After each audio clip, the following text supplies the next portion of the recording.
start over. The June 19th, 2025 meeting of the Natchez and Trinity Valleys Conservation District serving Anderson, Cherokee, and Henderson counties is called to order at 1:03 p.m.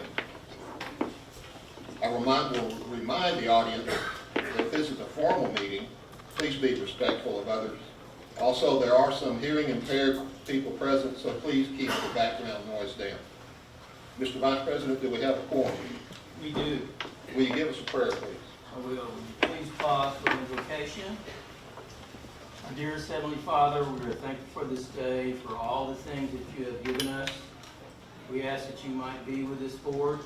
Give us the wisdom, the knowledge to make the proper decisions. We ask that you might be with those that have come to attend this meeting and participate, that they might learn and have input. We ask that at the conclusion of this meeting, that you will allow all of us to return safely to our homes. In Christ's name we ask this prayer. Amen. Amen. On our agenda, public forum for all items not on the agenda, which would be something that doesn't have anything to do with our main reason for meeting here today. If someone has something, please stand up now. We will, item number 3, public forum for items on the agenda, we will move further down the list. Number 4 was swearing a new director. He has already been sworn in. Randall Chandler, at the far left. Number 5, consent items.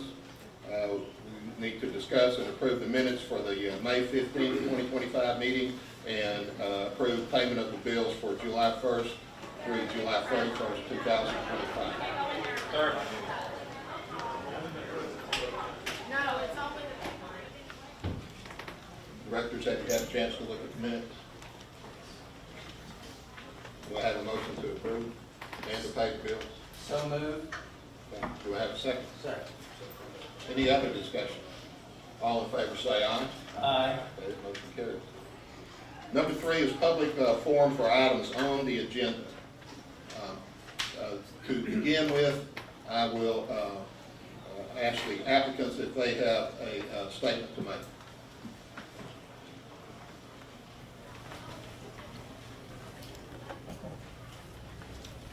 Good afternoon, Mr. Morrow. Can everybody hear me? Yes. Thank you.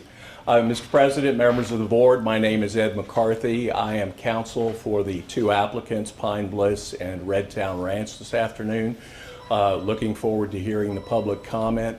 If you don't mind, I would like to turn around and address the audience here. I apologize for turning my back to you. Good afternoon, everybody. I want to thank you all for being here. Representative Harris, please, you could join us. Representative, good to see you. We're here today to provide you some background information on the applications that Redtown Ranch and Pine Bliss have filed with this district. I want to be clear that the applications are for exploratory permits only. They are to receive authorization from the district, as required by Texas law, to drill wells so that they can conduct aquifer tests to generate more science, more data, and prove up the science they have already generated that the aquifer here is capable of supporting an application for production. And at that point in time, they will make a determination about how much production they will be seeking, how many wells they will actually seek to produce from. Now, the applications that have been filed state specific number of wells and a projected volume of production. Those are projections. We did that to be transparent so that you knew, all the world knew, that if our science supports it, what we would like to do with the project. But today, the only applications that are before this board are strictly for drilling permits and only drilling of wells and testing of those wells. What's called aquifer testing, some people know it as pump testing, is what will be done, okay? We're looking forward to hearing your comments, as I said. Please do speak loudly. Please tell us your name. We have a court reporter here. We want to take down everybody's comments so we have the benefit of them going forward, and we understand your concerns. But it's important that you do speak loudly and again, state your name. I'm going to stop now. I want to introduce Mr. Kyle Bass. who is the principal involved in these two projects. Let him tell you a little bit about himself, his background, and his interest in these projects. Kyle, if you go ahead and come up. Mr. President, I'll let Mr. Bass introduce himself to you first. Thank you, Ed. And thank you for being here today, and I appreciate the board's approval for me to speak to the crowd. I'd also love to turn around and face the audience, Mr. President, Mr. Vice President. I wanted to give you guys a little bit of background on where I come from and what we're trying to achieve here and how I think about things. And whether that will mean anything to you at the end, I hope it does. First of all, I don't have a TikTok and I don't have a Facebook. I've heard about things that are on there, so I just want to start with my history. So my mom grew up in Pine Hill, Texas. If any of y'all know where that is, near Henderson, Texas. My granddad lived in Tyler. I would drive, my parents married. She became a flight attendant after she attended Stephen F. Austin University, married my dad in Miami. I was born in Miami and I moved here in 1979.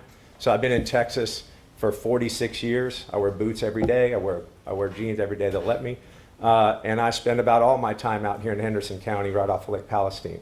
So important to note that I went to school. I grew up lower middle class with no savings. I went to school at TCU on a scholarship for diving and academic rigor. And when I graduated, I went straight to work in Fort Worth and then Dallas. And so I've worked there ever since. My career has kind of spanned throughout Wall Street and then now to why we're all here today. But how I got here is for a love for Texas and love for our country. So a little bit more on what I do every day. I'm a current senior advisor to U.S. military and U.S. intelligence on our fight with China. That is my passion in life, is facing that enemy. I'm a senior advisor to the U.S. Treasury, and that is what I care most about, is what we're going to be fighting against here soon, in my opinion. As far as it relates to Texas, I'm a 46-year Texan. I love East Texas. My granddad's from here, my mom's from here. I will certainly die here, hopefully not sooner rather than later, and I'll be buried out at that ranch. And so when I look at the problems, when I look at where our state is today, our state, I'm going to just give you a quick view of how I see it. Our state is growing. We're the fastest growing sovereign entity in the world. Nothing's growing faster than the state of Texas. The state of Texas's main problems are power and water. And as you saw, the governor made water a legislative priority in this legislative session. So the state of Texas uses today 17.5 million acre feet of water per year. And many of us think in gallons. It's still hard for me to think in acre feet. The amount of water that comprises 1 acre foot is the amount of water it would take to cover one of your acres with 1 foot of water, 326,000 gallons.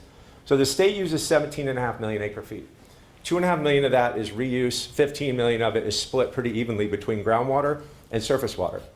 Well, all the surface water and all the groundwater is allocated. It's already being used. So if you read the state demographic, you read the state water plan, on the state water plan, which was filed in 2022, the demographer for the state says the state's going to grow 73% between 2020 and 2070. And then in the next paragraph, it says, but water use is going to grow 9%. And I said, well, I must be some dumb Wall Street guy. How can the state grow 73 and water only grow 9? I start calling around. I reread the report. It's a 550-page report. And the people tell me, well, we hope there's some technology that comes about. Time is up. That's it? You have All 3 right. minutes. May I have 30 more seconds? 3 minutes. 30 more seconds? I'll cut to the chase. 30 seconds. Okay. If we produce what we're asking to produce, in Anderson County, we're asking for 30,000 acre feet.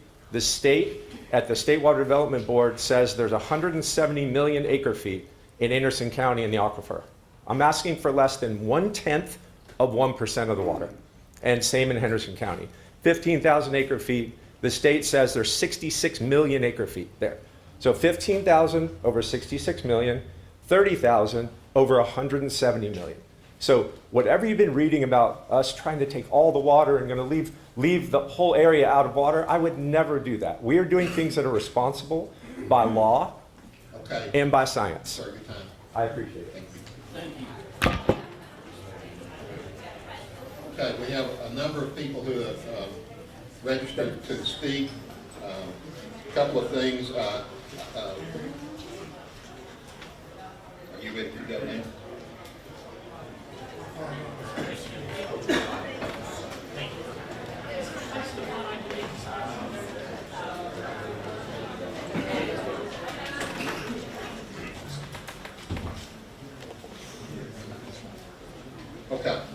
The District Attorney, John Stover, will speak.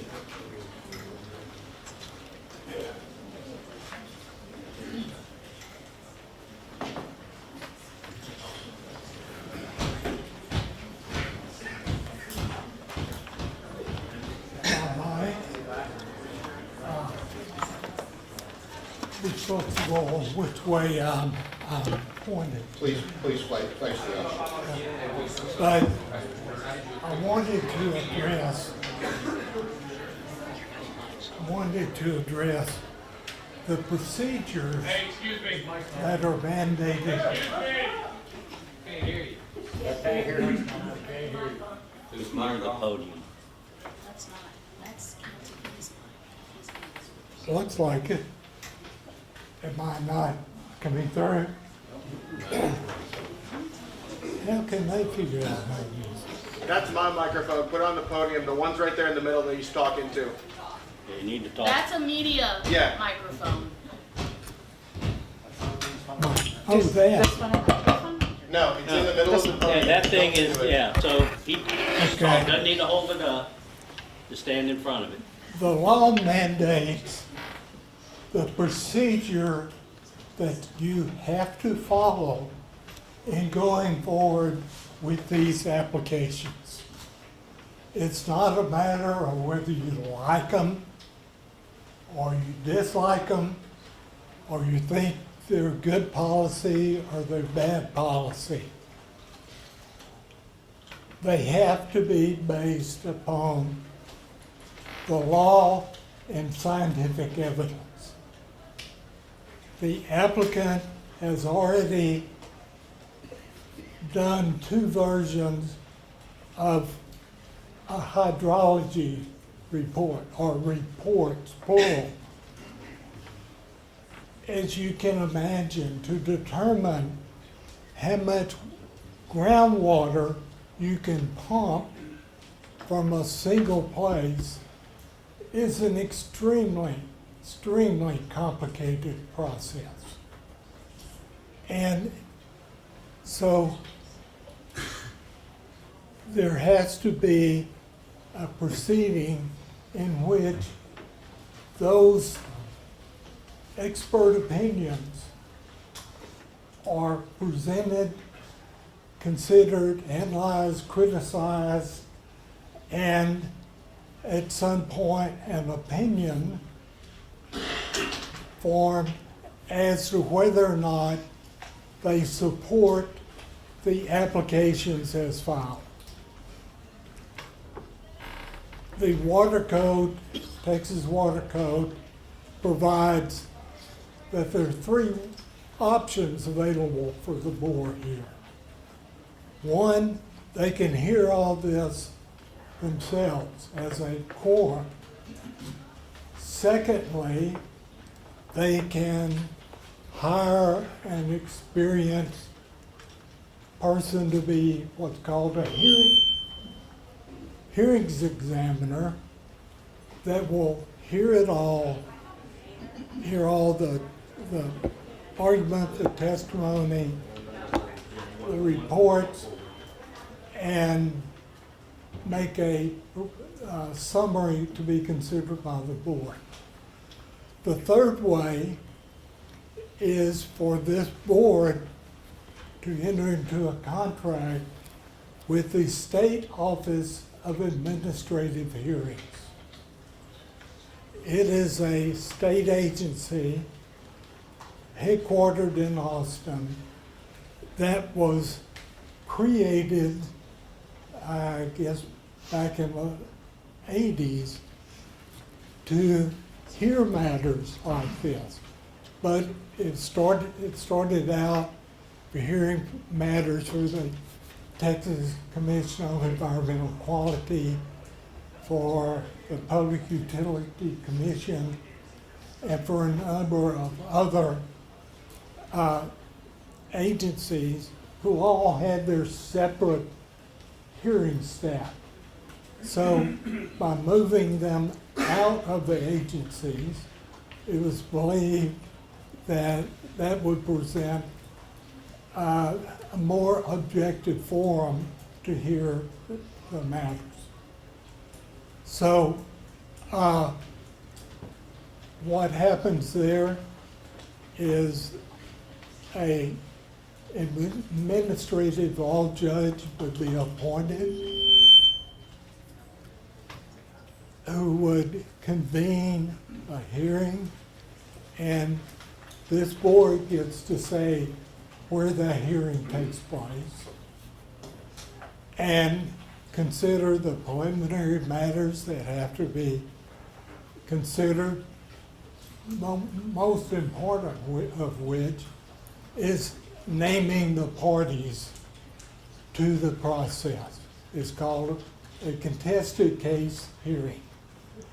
And of course, the applicant would be a party, the district would be a party, and then those persons who are affected, and that's a legal term. It means that granting the application would affect you, your property, or your rights, provided you're, well, it doesn't include people that are affected as members of the general public. So after the ALJ hears the evidence, argument, the process there, they prepare a summary. And it's called a proposal for decision. And it summarizes it and makes a recommendation back to this board. At which point, the board will convene to consider it and make their decision as to the applications. So it's going to be my recommendation that the district contract with SOAR. It's, I think, the most economical way, particularly since the applicant who's requested this has to pay for it. So I hadn't looked at the calendar, how that's supposed to proceed, but I can assure you that it will be more expeditious than having us, I'm part of the district here, go forward with it. SOA are professionals who are used to this sort of thing.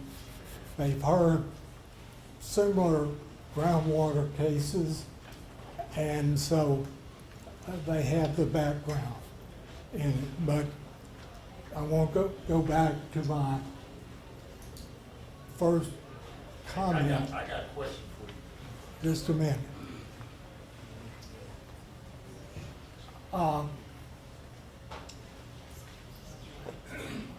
The decision can't be based upon how many people are for it, how many people are against it. It has to be based upon the evidence.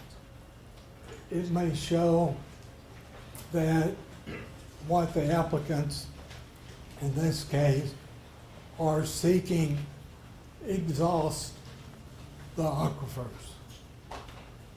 Or it may show that there's plenty of room to grant the applications and plenty of water left over for other future needs. But that's going to have to come from the evidence presented. And the burden is on the applicant to prove that. So,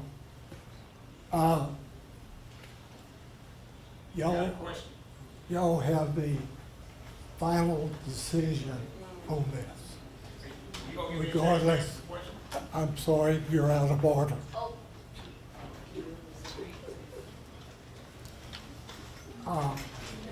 Now, if he wants to recognize you, that, This is just a question in general for you. It's not addressing the board. Go ahead and answer your question. okay, he says, answer your question. So you're trying to move this, I figured this was going to happen the day that we got here. So what you're suggesting that the board doesn't take this matter up today, you want to move it to Austin? Because all, no, hold on, that's what you just said. I know, this is what I'm trying to tell you. I know the game you're playing, and I expected that when I came in here today. So I have to remind you that hindering proceedings That's fine. is not. I say what I need to say, go ahead and proceed. That's fine. Go ahead. No game. I would ask that you remember. We cannot hear you, microphone. Time's up and we cannot hear you. Accommodations. Okay, we will adjourn this part of the hearing and then move to public speaking. I have a list of people that have signed that want to speak, and I'll start at the top of the list and work my way down.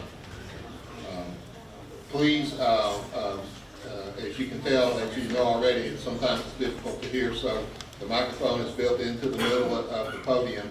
We'll ask that you do come up to the podium, and you'll have 3 minutes to present. We are, as you can tell, very short of space, so some people are in the hallway who have also signed up to speak. So after you speak, if you don't mind, please go out and let some of them come in. So the first person on the list is Jennifer Vick. Jennifer Vick. Yes, sir.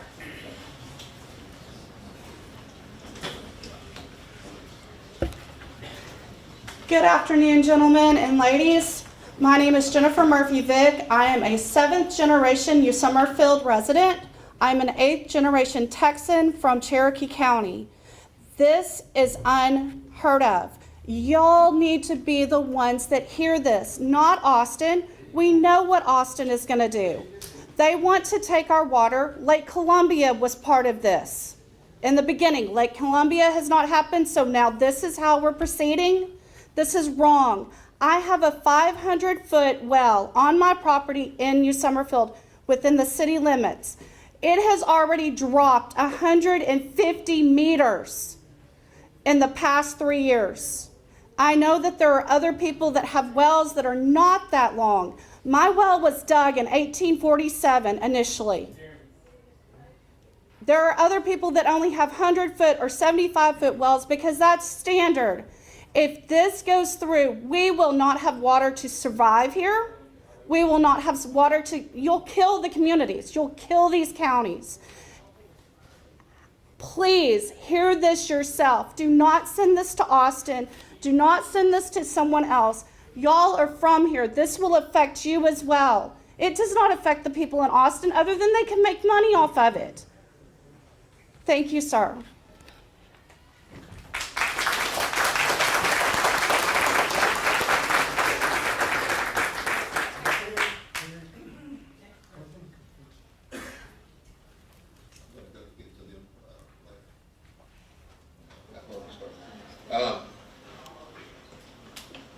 He did remind me, so let me just stop right here. Kelly, you're next, and if you don't mind, if you don't mind waiting just a moment. We have 2 public officials, elected officials, who have asked to speak, and we'll just bring them up now. Cody Harris.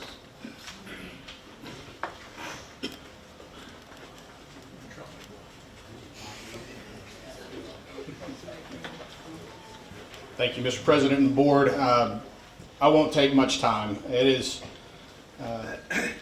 groundwater is one of the most precious resources that the state of Texas has, but it's not the state of Texas that has groundwater. It's local property owners, as you well know. And in order to protect that, the legislature created groundwater conservation districts. And so when you consider whether or not you have the ability to deny this application, I want you to keep at the front of your mind that your first responsibility is to protect groundwater. That's why you were created. And so it's not lost on me. I do not think that it is pure coincidence that the applicant waited until after bill filing, after the legislative session, to make this an issue.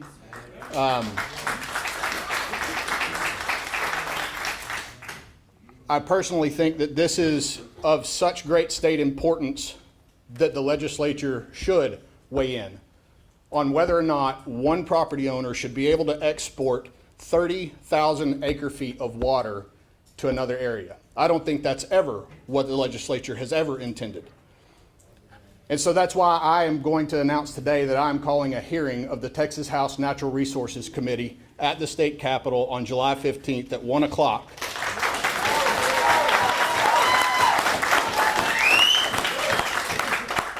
To hold an investigative hearing into this particular subject to determine what are the factors involved, what are the timelines, why did they wait to do it until after the legislature adjourned sine die. And I'm joined today by State Representative Trent Ashby, who is also on Natural Resources Committee. And for those who don't know, Natural Resources, that is the committee that has full jurisdiction over water, both surface, groundwater, everything.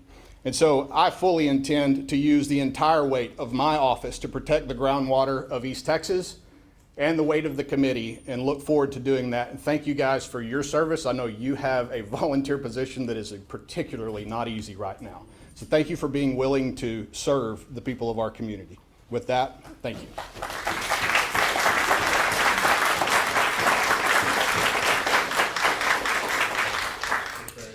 Thank you, Mr. President. President Mayoral, members of the board, thank you for the opportunity to speak today. I will echo what Chairman Harris said. It is much nicer to be on this side of the dais today than where I normally find myself at the dais. But as a lifelong East Texan and someone who has the privilege of serving this region in the Texas House for over a decade, I come before you today out of a deep sense of responsibility to the people, to the land, and to the future of East Texas. Let me begin with a simple truth. Water is the lifeblood of our region. It sustains our farms, our families, businesses, and again, our future. As our most abundant natural resource, the availability of water both defines and underpins every aspect of this region that we are blessed to call home. Today, you are being asked to consider a permit that would allow over 15 billion gallons of water from the Carrizo, Wilcox, and Queen City aquifers to be taken from the people of East Texas every single year. This proposed project would not produce one additional drop of water for Anderson, Cherokee, Henderson, and certainly not Houston County, where I proudly represent the folks, many of who are here today and who are adamantly opposed to this boondoggle. Rather, this application represents a brazen attempt to jeopardize the future of East Texas to support corporate profits by attempting to satisfy future growth in water demand in North Texas. Let me be crystal clear. My opposition to these projects isn't about opposing growth. It's about stewardship, it's about responsibility, and ensuring the sustainability of our region and our precious natural resources. As I'm sure you're aware, and they're going to hear different numbers today, but this project would take nearly 98% of the groundwater this region is modeled to produce sustainably. That's not responsible. That's not environmental sustainability, and I would submit that's blatant exploitation. What's even more troubling is the lack of basic information related to the projects, including drawdown modeling, export intentions, and mitigation plans. The people of East Texas, they deserve more than obscure intentions. They deserve the right to know what is going to happen with their future and this precious resource. If this application is permitted to proceed, in my opinion, we risk jeopardizing the future prosperity of this region. Cities, counties, rural water supply corporations will be forced to make contingency plans.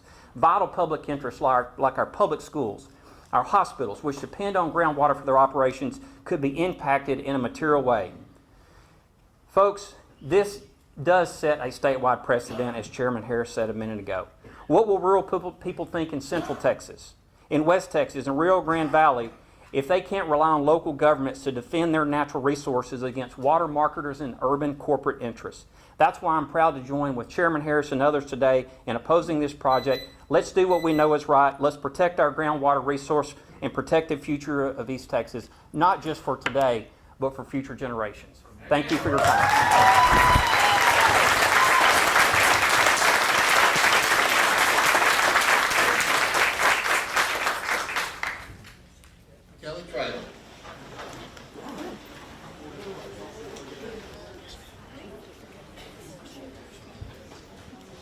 Good afternoon, Mr. President, Board of Directors. Thank y'all for your service, your volunteer. It's a hard situation to be in when you're a volunteer and have to make difficult situations, but your community had the confidence in you to appoint you to this board. So I do have the confidence in you that you will take care of this matter. One of the great things, the state of Texas saw that we needed groundwater districts. We needed local control. So therefore they set up groundwater districts and gave you the ability to represent us locally. And I appreciate that. I'm in Austin every legislative session as a Cherokee County Commissioner. As a Cherokee County Commissioner fighting for local control. Local control. I appreciate that Mr. Harris and Trent Ashby to be here today to say that they want to take the fight to Austin and go. But the truth of the matter is they're outnumbered when they go to Austin because your urban counties are going to outvote them. So I urge you to keep this on a local level for a local decision for the local water rights. Thank you.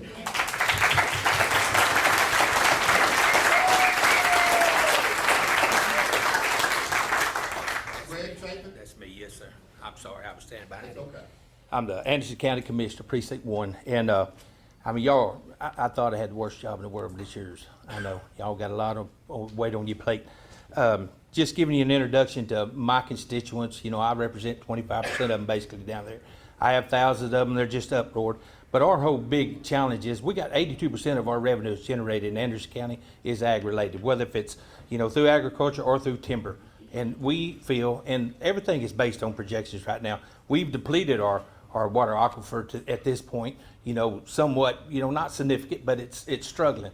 I mean, I see where it's dropped 22 foot over the decades that have passed. Well, the projections of us having, you know, the growth that we're going to have by 2070 and being, you know, 3 to 5 times more money, I don't know how we're going to sustain that, much less support what brings us who we are. You're to make us the production, the county, what we are, and I think it's going to impact us economically. We had Sanderson Farms come in needing 4 and 5 wells, and different companies come in needing this support. And if we have to limit them, then it's going to cut that equal opportunity, or the opportunity for our economic growth. So today, you know, I just want to express that my constituents are concerned and would like to y'all consider that you would give us some time on this. I think everybody in this room found out about this about 3 weeks ago max. Some of them the last 10 or 12 days, that we could have some more time to restructure, to see what approach we could take, you know, legal approach, what we have, to be able to maybe see more of this hydraulic studies and the projections, what they are. I think God controls the majority of the projections that go on, whether we get in droughts or have 84 inches of rain like we did last year, and how fast it's going to replenish our aquifers. So there's just a lot of challenges, a lot of unanswered questions, and I just would like for, if y'all would consider today to give us more time, I would appreciate y'all. Thank y'all very much for what you do.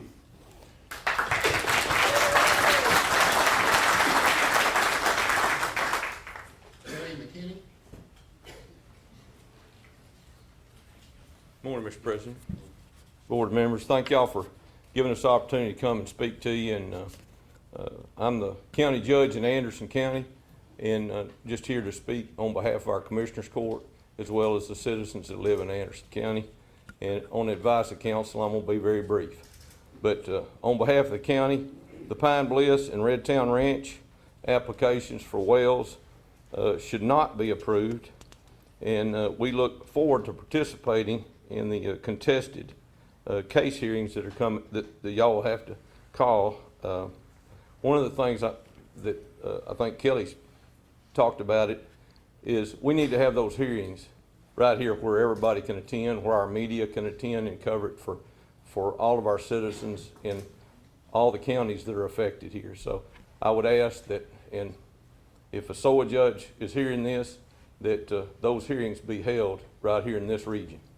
And there's a lot of people that didn't sign up today, and what I'd ask that everybody that's here that's in contest with these applications quietly stand up and raise their hand, because half the room's standing already. Would y'all stand up and raise your hand? Okay. I just thought we needed to ask that question, okay? But that's all I have, and I know y'all got some important decisions to make here in the future, but as our state reps have indicated, we need to protect our natural resources. But thank y'all, okay?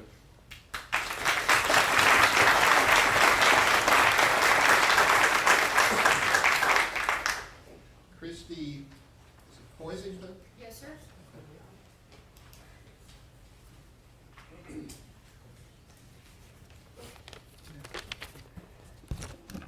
Thank you, sir, for the opportunity to speak today.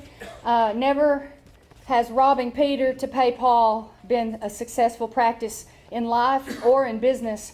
To lay out the manner in which we all, to include water companies and counties, were notified of the proposal, I discovered a small blurb in the Facebook Marketplace 2 Fridays ago. My county judge heard randomly 2 days after at church. So you see, in a 2.5 weeks period, the race was on to not only validate the anonymous marketplace paragraph, but a small article in the local newspaper, only a few purchased these days. As you can only imagine, once you learn indirectly that your livelihood and everything that you've worked hard for is now at stake, panic sets in. I grew up in Palestine and my grandparents lived in Elkhart since 1950s. I purchased my modest 2.5 acres in Elkhart 6 years ago after retiring from TDCJ. I chose a remote piece of, to be opposite of what I had seen at the prison, 27 years, day in and day out. I had my home built and wanted to relax and someday die here, and that is my passion in life. Me paying $2,500 for a water meter was hefty for me, but it's necessary to secure my retired life, walking my dogs and riding my bicycle. Little did I know a random Dallas company purchased land also, but with a different intent. Not just purchase the land, but to be a landowner, but to own land in 5 counties of hard-working East Texan families for monetary gain alone. He did not notify anyone properly. He didn't want us to know him, as only he knew soon the word would get out and he would be stabbing us all in the back. The scam almost worked, as we have had 2.5 weeks to react. I can only hope you see through this facade. I grew to serve my country in Desert Storm. Then I served my country 27 years with TDCJ. Mr. Hurley, I know you from there. Your business names claims that you also serve. Actually, it states you protect and serve Anderson, Cherokee, and Henderson counties. Therefore, this should be a no-brainer, an easy decision. If you deny these permits to the project, you're securing, protecting, and serving thousands. And he will move on to prey on others elsewhere. If you somehow approve this proposal, there will be no going back, no getting our water back. We do not die with our money, but those living remember only heroes who stand up for the underdog. That's all I have. Thank you.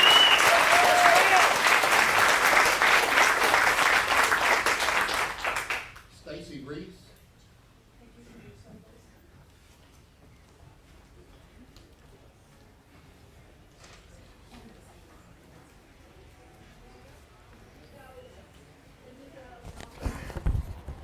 My name is Stacy Reese. Good afternoon, President Morrow and the directors.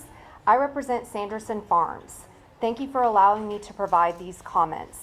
Sanderson Farms is opposed to these applications and has timely submitted a request for party status in a contested case hearing. Sanderson Farms has also submitted written comments for your consideration today, and I'd like to highlight 3 points from our written comments. First, there is no doubt that Sanderson Farms is an affected person who can participate in a contested case hearing on these applications. It's one of the largest poultry producers in Texas. It owns and operates poultry plants across East Texas that employ over 5,700 employees. Sanderson Farms and its growers contribute significantly to the food supply chain and the economic well-being of the region. Sanderson Farms has 2 permits with the district that produce from the Wilcox Aquifer, the same formation in which applicants seek to drill wells. Sanderson Farms has 9 other wells in the region from which it produces groundwater to support its operations. Sanderson Farms operations are also dependent on the continued economic viability of poultry growers who supply them birds. These poultry growers, also whom have protested these applications, have their own wells that draw from the same formations as the applications and rely on groundwater as their sole source of water. Second, not only will these applications jeopardize my client's water supply, but these applications may compromise the district's ability to achieve the DFC, or the desired future condition. The volume sought will exceed the modeled available groundwater values for the respective counties, and if achievement of the DFCs are in jeopardy, you all, the district, will be faced with premature curtailment of existing users with significant investment-backed expectations, like my client, Sanderson Farms, to mitigate impacts from these applications. Third, this board should require all applications to be considered at the same time instead of piecemeal. And here's what I mean by that. The applicants want you to approve 43 drilling permits first, and then after all those 43 wells are drilled, they will come back and ask you for operating permits, which will give them the authorization to produce water. The problem with that is that once the applicants have invested tens of millions of dollars in drilling these 43 wells, it will be too late to analyze impacts. We request that the board require the applicants to file operating permit applications before any applications are removed to SOA. Once you have administratively complete drilling and operating permit applications, then remove the consolidated matter to SOA. Your rules authorize you to consolidate applications, and your rules also authorize you to continue permit hearings. We strongly request that you continue this hearing, require the applicant to file operating permits, and then remove all the consolidated applications to SOA to be heard in one venue at one time. Thank you for your time today.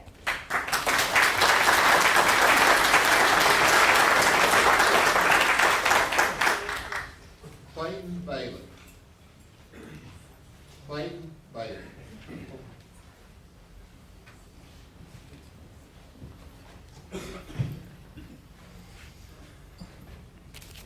Mr. President, board members, thank you so much for your service and everything you do.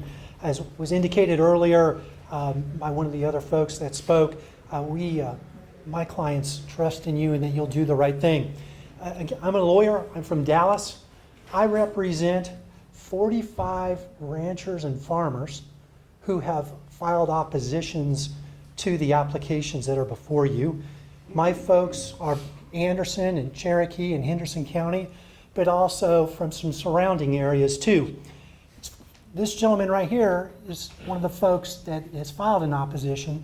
He's a chicken grower from Anderson County. This is Mr. Nguyen. We oppose the applications, and we are asking for a contested hearing. We have established in our filings that we are affected parties, and depending on whether it's you or SOA or whomever holds a hearing, we would ask to be able to attend and present evidence. Folks, it's clear what's going on. This is a grab for water, and it's by a rich man who's trying to enrich himself to the detriment of all of these good people here, and as well as the companies that all of these good people here work at and are employed by. I can tell you with my folks, the ranchers and the farmers, they're scared to death by what they've seen in these applications. Folks like Mr. Nguyen here are wondering that they've invested millions of dollars in their farms, in their infrastructure, and their animals and their equipment. Oh my God, do I need to sell, and do I need to sell now before the fair market value of my properties plummet like all of these other folks? Fair market values are going to plummet. My folks have substantial investments in their property. They've been here much longer than Mr. Bass. Their livelihoods are threatened by what's about ready to happen. Mr. Bass and his very good lawyer can suggest that, oh, we're just trying to get an exploratory wells and do a little bit of discovery here. No, sir, that's not right. What's going on here is they're trying to slowly work themselves in, and they're going to do more and more, and they're going to take this water and they're going to sell it Rich people who make investments expect returns on their investment. It's that simple. My clients will be damaged. Fair market value will plummet. Whether or not they're going to be able to raise their poultry or their livestock because of poor quality water, they may have to go ahead and reinvest in re-drilling their wells. Folks, whatever you do, please deny these applications, or at least stay it so that the folks in the legislature can have their hearings so that that evidence can come in. But we asked my clients to be part of the contested hearing. It's about ready to occur. Thank you very much for your time. We appreciate you.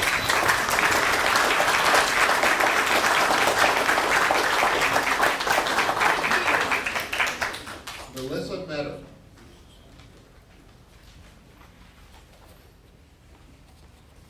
Hello, good afternoon. I'm here today because Redtown is my home. I have a small farm with cattle and a pecan orchard. I have submitted my formal letter by emailing stating why I oppose this disastrous proposal. I am not a public speaker. I do not have a degree. I'm a wife, a mother, and a Christian. When I first heard about what was being proposed, my immediate thought was panic. At first, I was only worried about how the draining of our aquifer is going to negatively affect me, myself, and our way of life. I know now this is much bigger than me.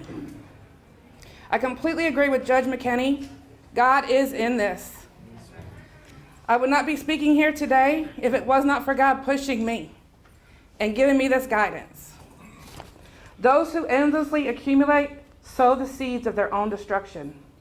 Water flows freely from the heavens, but it will no longer belong to you.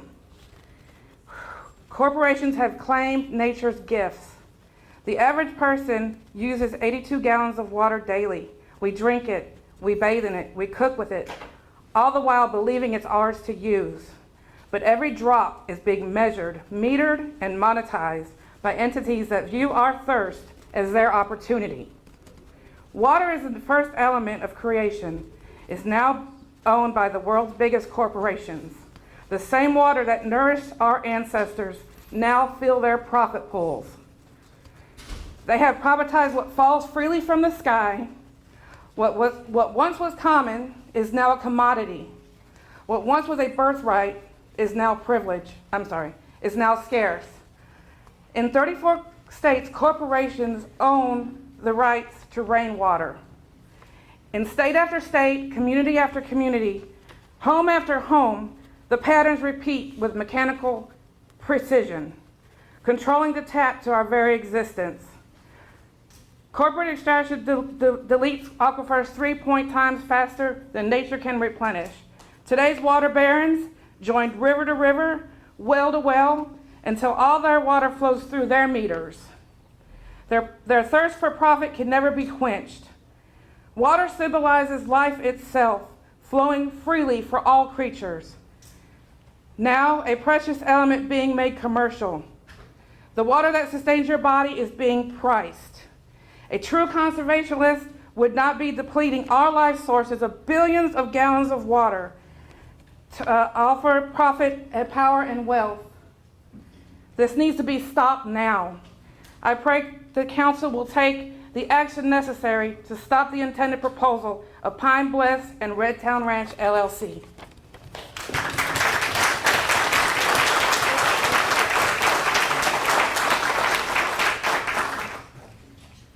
Sushil Gosling, Sushil, am I saying it right? Susie Bell Gosling. Is that what you're saying? Yes. Susie Shell, is that right? Susie Bell. Oh, Susie Bell. Susie Bell. Okay. I'm sorry. That's okay. I thought I wrote clearly. I am Susie Bell Gosley. My property is in Anderson County. Thank you for listening to the people's comments from all over this area. The Groundwater District and the TCEQ have obligations to protect natural resources of this state and this region. How can you be assured that this number of wells and the amount of drawdown on this water won't affect water flows of creeks and streams and the ability of the Carrizo Wilcox to recharge and resupply itself? A drier East Texas could create fires. It is not a sustainable process to remove so much water from this region. Each water district should maintain their own water practices and best practices. We did not hear where this water is going. That was not mentioned. But there's lots of rumors going around. This process used by the Natchez Trinity Valley Groundwater District is not following the best democratic principles to inform the public. This system used here creates confusion. I know because I was trying to get answers myself. I urge you to not approve this permit today. That was one of the rumors that went around, that it was going to be decided today. I urge you not to do that and to listen to the people who are going to be the most affected and their children, their homes, their ranches, their farms, their cemeteries, their woods, their pastures. Everything is affected. And the lack of water is a really serious problem. You are making a serious decision. So please listen to the people who are most affected. Sometimes data is accurate, but sometimes the science is wrong. And you cannot guarantee what is going to be happening with climate change through the next 20, 40, 60, 100 years. It's impossible. We are only, as someone used the word, projections, using projections, estimations. Please consider the good of the people and the future families of this area. Thank you.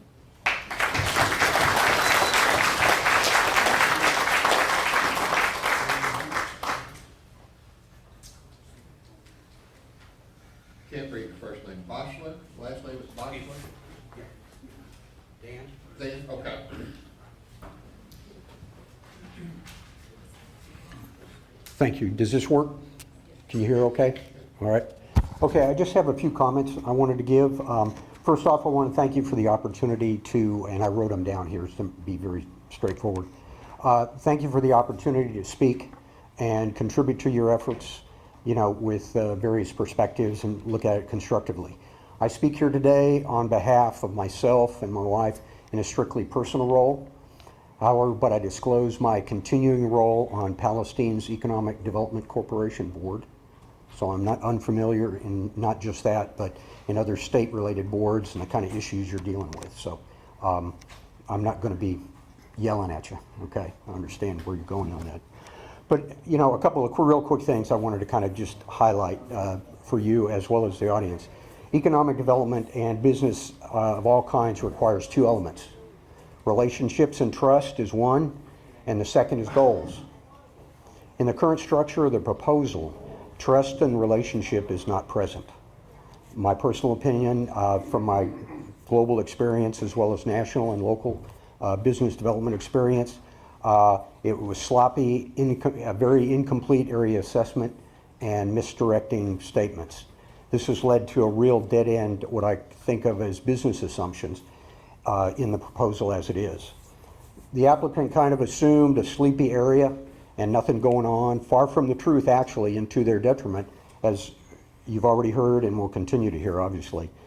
But they want to take a huge portion of the water, all or nothing, with no economic or business development return to the entire area, but wanting that economic resource. Growing up in a rural area in another state when I was very young, out in the middle of the country, very poor, I experienced water going dry in a rural area and all the problems that are associated with that. You know, there's really no accounting, as we've talked about, so I'm not going to dwell on this, no accounting for long-time active in a growing area and national and world-class business activity that goes on all across our area. And just in Palestine alone, it's a major center for space science support across the whole world and actually on other planets. Some of the most advanced world logistics technology exists there. So it's not a backwoods that were probably presumed by some of the people earlier preparing this.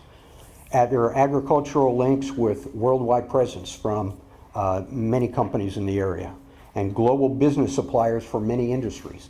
And I'm talking about things that are really just in the immediate Palestine area. And many other perspectives of that really were not part of what I would consider necessary as a comprehensive assessment of the area. Regulatory situations work when goals and relationships are aligned. Otherwise, it's a mess for everyone and propagates in an undesirable way. I'll finish in just a second, if I may. How to fix that situation: reject the initial proposal as not consistent or aligned with the area, region, and state goals. And I think we've heard most of those things before. You know, let the government process in the state take its course. And my wife and I have lived here for 25 years and now retired. We look forward to the entire area, to the growth of the entire area and Texas and beyond. And this is an important part of that. Part of it's a learning process, but in a very large perspective, it's critically important. So I appreciate your time and effort because there's a lot of work here and a lot of things are complicated. So you're walking us and the public through that process is very, very important. And thank you.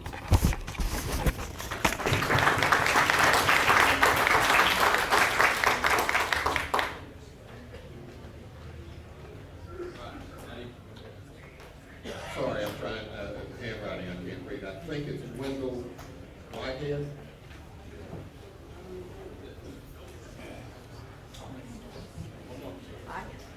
Thank Can you. you say your name for us, please? My name is Wendy Whitehead. Wendy. Most people around here probably still know my parents, Emmett and Marie Whitehead. They had the newspaper in Rusk.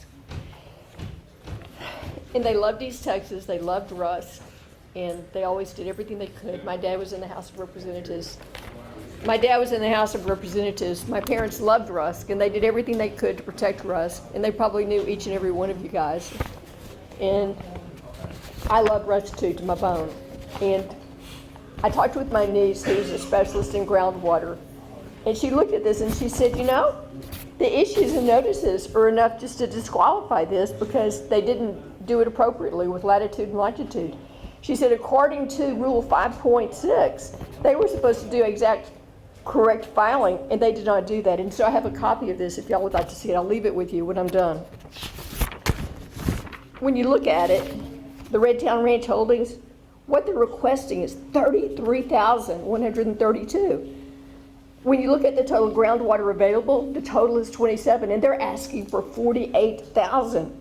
In Pine Bliss, they're wanting 10,238, and the available is 3,996. Now, you can't take out more than what you're making. And if you keep shipping the water out, or if it's approved to ship the water out, what we're seeing here is going to happen. We're going to ruin East Texas, not just for us, but for our future generations. We're going to look back as the biggest tragedy that's ever happened, that we killed East Texas. Can you leave that with Ms. Bates? Sure can.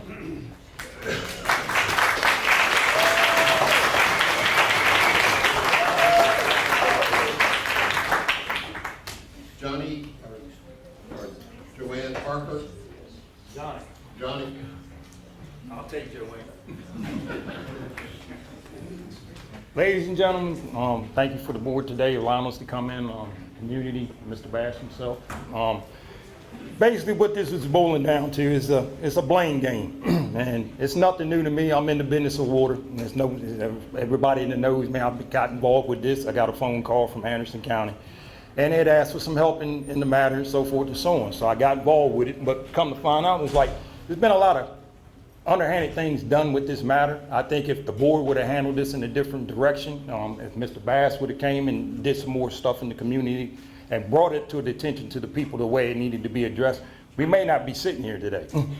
But moving forward, I guess it was the district council or whoever it was, made a comment right off the back about, let's move this to Austin. I already suspected that when I came in here today. And like I said, again, it's no secret, I'm in the water business, so I'm well abreast of what goes on and so forth and so on in the industry. And I feel as though it could have been handled in a much different direction. And I think as you all sitting on the water board here for these 3 or 4 counties that's directly involved with this matter, you all have a dual obligation and a responsibility to serve all of these residents, no matter what community and where they're in East Texas. It's your job to sit here and to represent your communities. These guys and these commissioners and these judges and stuff, they're appointed to you these positions. So you can be appointed, you can be removed as well. So what I'm asking you all to do, as not just a favor to myself, but everyone here and everyone outside and everybody that's hearing this conversation today, do your job. It's not Mr. Bass's fault that he's in the position he's in. It starts with the lawmakers. It starts in Austin. And for the people that don't know, if this gets to Austin, you're in for a real fight. So with Mr. Bass being here today as well, I wasn't expecting him to be here today. So that was kind of my hats off to you for coming. So I'm not saying that just to be saying that. I'm looking at it as a fair field and a playing game, because this is what this is about. We can't stop this man from taking water. But what we can do is come to some kind of middle ground to find out what's going to be reasonable for him to do what he wants to do until the laws are changed in Austin. That's where the battle is. It's not here on our home front. But as you guys, as the board and representing these communities, you have a dual obligation to protect each and every one of these residents, each and one of these citizens in East Texas. Not just in East Texas, but all of Texas. So if you all can understand that and get it through your thick heads that this is the way it needs to happen, then that's what needs to be done. And I'm gonna shoot it I'll shoot it from the hip. I have no fear in my game. I can go home and lay my head down every night knowing I did what I was supposed to do. I don't look over my shoulders. I don't watch around the corners. I don't do any of that. And I know one of your board members removed himself last week because he was involved with Mr. Bass. That's not a secret. But you all have a chance to do right. And that's what needs to be done.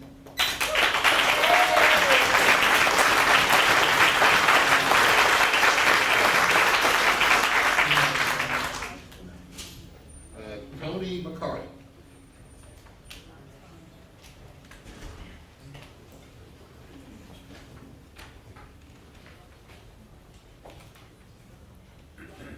My name is Tony McCarty. I'm the groundwater operator for the Nature's Water Supply, where the recorder well is located. And I wanted to present some data today of how our system is affected. And we have 3 wells, one of them very close to the recorder well. The recorder well does not have any water pumped out of it. It just monitors the table in there.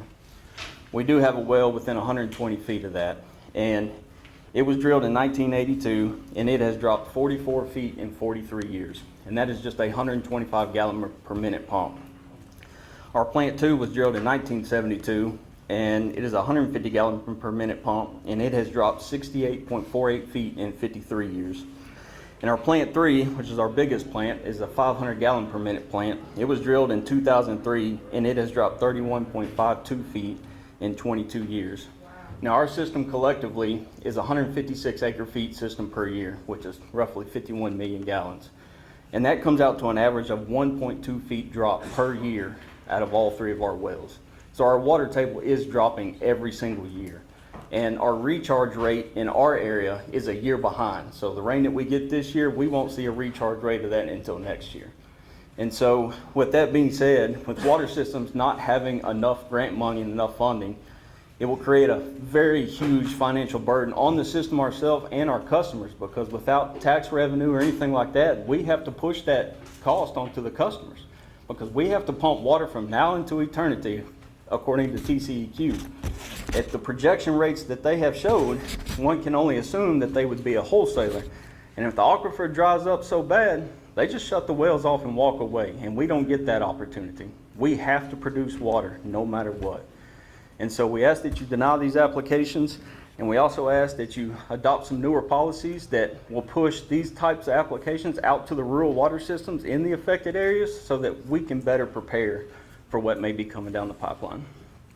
Thank you.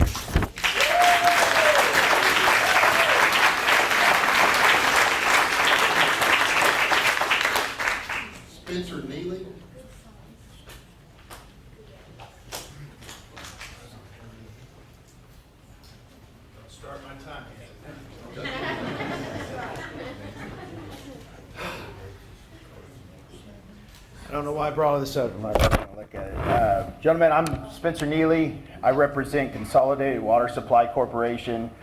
I have the privilege of doing so. Consolidated serves over 5,200 retail customers within the Walker, Anderson, and Houston County areas.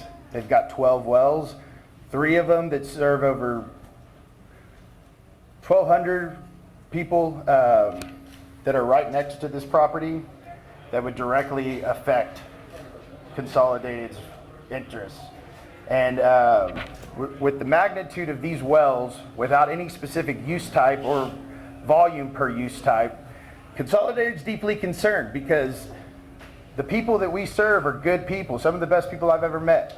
They're farmers, teachers, business owners, people trying to live their dream and get away from the big city because this is still some of the most beautiful country out here. And now, the biggest concern is, I heard what Mr. Bass said, but having a blanket beneficial use doesn't really sit right with me because in an application of registration to do business in Texas, they went out of their way to say to own and operate ranch land. And I don't know if y'all know this, but we've seen a bunch of people who own and operate ranch land, and they're not seeking billions of gallons of water. Right. Yep. And on top of it, when these applications were filed in 2024, recently in May, Pine Bliss conveyed the surface, reserved the groundwater, and in the memorandum on May 16, 2025, in the memorandum of surface use, it specifically states transport water. If they knew this, why did they keep it as broad as they are? They don't need these many wells for exploration. They don't need these many wells for ranch land. And where this impacts Consolidated to is we're a part of a mutual emergency aid.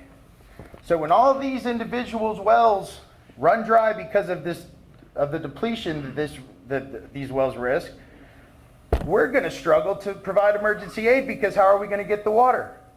In fact, they've even solicited us 2 years ago to sell us the water. So why has no transport permit been made? That's my question. And I'm going to finish this because it's 30 seconds. It's going to be really cheesy, but I've seen a bunch of chicken farmers. The fox is in the chicken coop, guys, and we got to kick it out because this is not right. These are good people, and my client does good work for people. They serve public water. And it's time, we need to specify this use. We need to deny the permit or at least tell them to amend it. Because also too, I know Mr. Bass is one man, and I know I'm about to end, if you give me just 10 seconds. Senate Bill 17 just passed, and it's to aim at preventing foreign countries from owning land with infrastructure. I've seen these type of business structures before.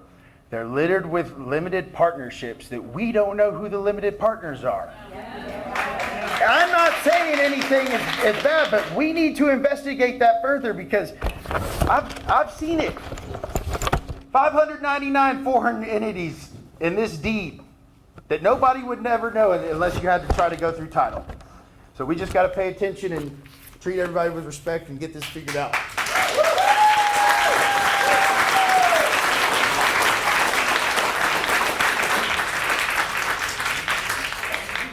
Mark Calicut.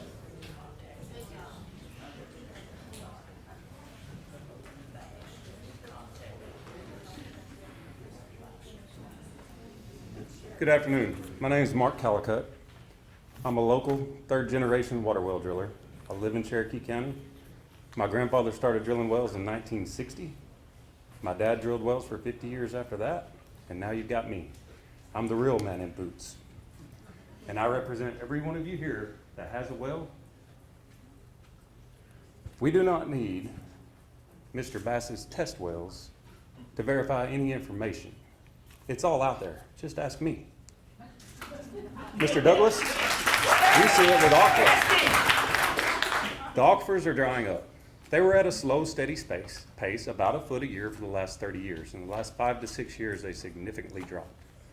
I've had multiple customers with wells just west of Jacksonville that their 400 and 500 foot wells have gone completely dry. And we've had to drill new wells down to 700 feet, 1,000 feet, 1,100 feet to get them water. Same thing in Anderson County, close to some of the aqua wells. I've got a public company that I take care of their wells. They're going dry. They were drilled in 1978, they were drilled in 1988. They have 35 and 45 gallon per minute pumps in them, and the water levels have dropped 200 feet. We cannot sustain what is being proposed. I understand science, I have a degree in science. I understand hypotheses and testing, but there's nothing better than real world results, and I see them every day. And nobody has asked me about them.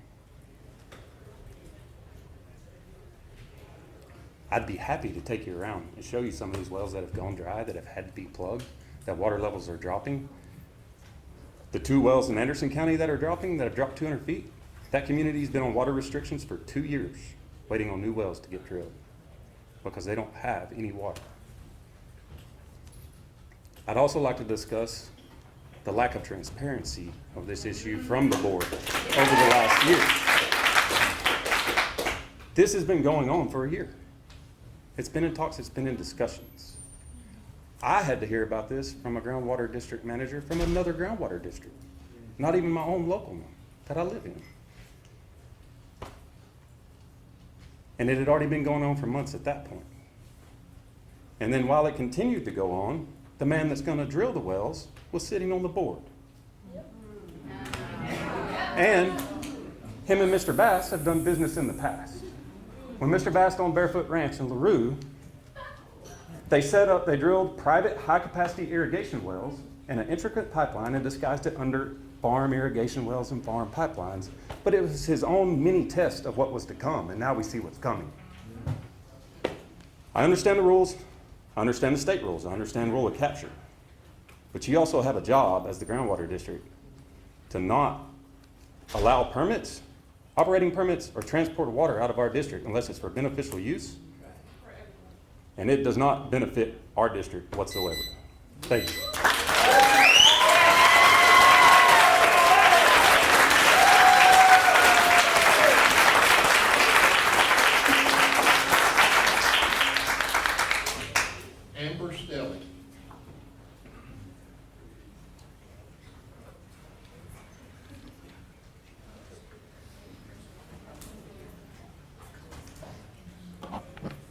Hi there. And that would work. So just speak, talk okay. down to the. Okay, great. Can you hear me okay?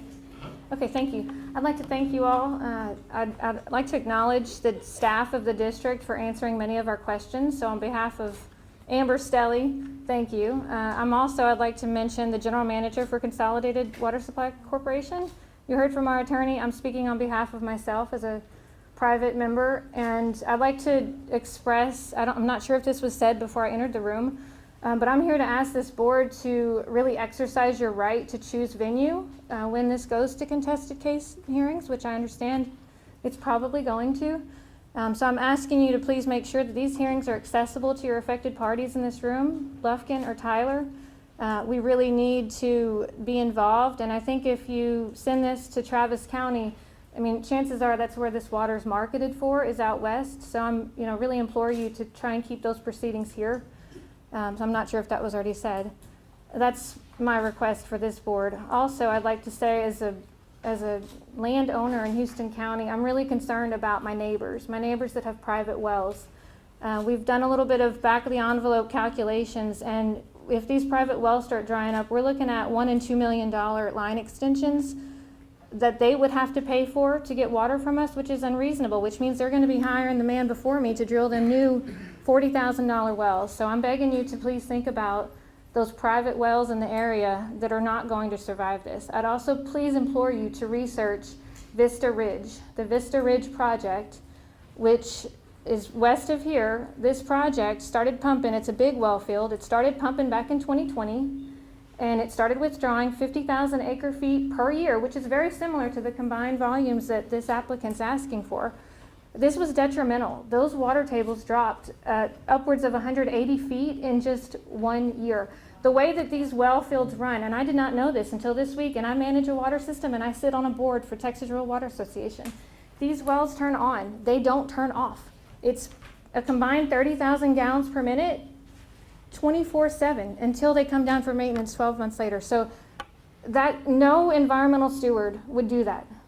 No water system manager would turn on these big pumps and just let them run. I mean, that's not sustainable. So I'm asking you to please consider those items I mentioned as far as proceedings that are accessible to us, and do a little bit of research on similar projects that appear to be similar, because we don't have all the data that we need to form a risk assessment. We're having to draw some conclusions, and so I'd ask you to please consider similar looking projects in the state and what those impacts were, which were quite detrimental. Thank you for your time.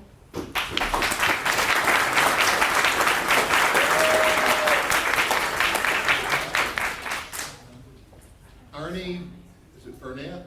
Burns. Burns?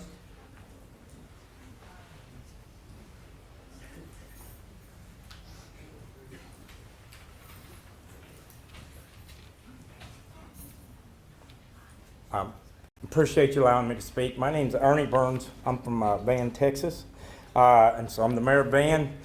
Of course, I'm against this. Our aquifer is already dropping, and so with it already dropping, I mean, I sit here and I listen to the water well drillers talk about how our aquifer is dropping, and you guys, one of your statements is it's part of conservatism. Well, this isn't conservative to take our water from us and send it out of this town, out of our counties and stuff.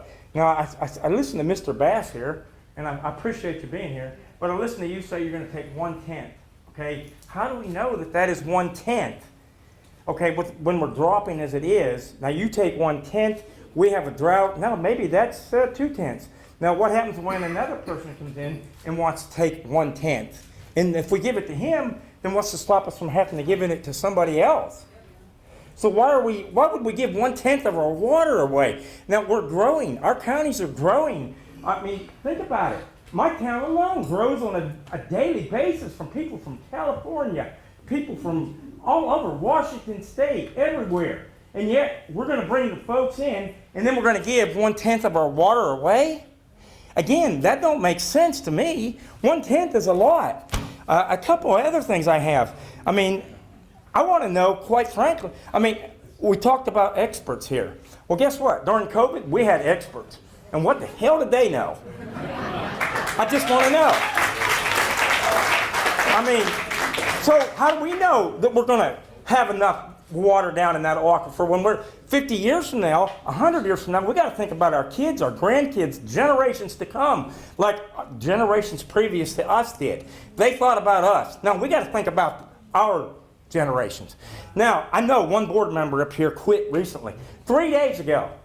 So I I'm the mayor of Van City Council. And you know what? We have to take applications, we go over the applications, and we try to let people apply and see who's going to be on the board. So how do you make a decision in 3 days that you're going to swear somebody in on the board? I'm just asking. And I'm not saying anything underhanded is being done. I just want to know how you do that. I mean, what do we know about the people that are on the board? And boom, they're in. So how do we know you're not stacking the board? I mean, we just don't. And I'm not saying you are. I truly am not. I'm not saying anything here is being underhanded. But I'm going to say this. This is really unorganized. You allow 100 people in here to see what's going on, knowing that you're going to probably have 500 here. This should have been moved to a different venue. You make us stand out there in that hall for 3 hours, people that are senior citizens in wheelchairs and everything else, and you have us standing there. People, I'm telling you, I can't believe people didn't fall out. And then when you sign people in, you say, well, get in the line over here and sign in. Then when you sign in, you say, now, get out of the line. Where do you go? I mean, think about it. Why didn't you let the people that were signing in come in? Thank you.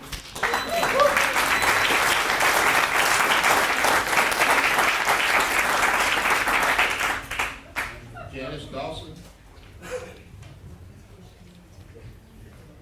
Thank you very much for letting me speak here today. My mom moved here about 30 years ago, and she moved here to retire. She became a teacher at Natchez High School, and they bought some raw land. They have improved that land over the 30 years and have worked so hard at it. And just 2 months ago, she spent $30,000 to be able to drill her well. She was on a community well service, and that was a fiasco. It was fight after fight after fight, and it even caused one of her heart attacks. Spending $30,000, and I realize Mr. Bass is talking about 0.1%, and that's what we're here today for, to ask you to not approve. We don't want it to even get started, because if it does, we know where it's going. My mom and stepdad have worked so hard to improve their land, and I know you're just hearing one more little individual story, but it affects people like that. It affects not only farmers, businesses, it affects all of us. Please don't approve this and get something started that we don't want to get started. Thank you for your time.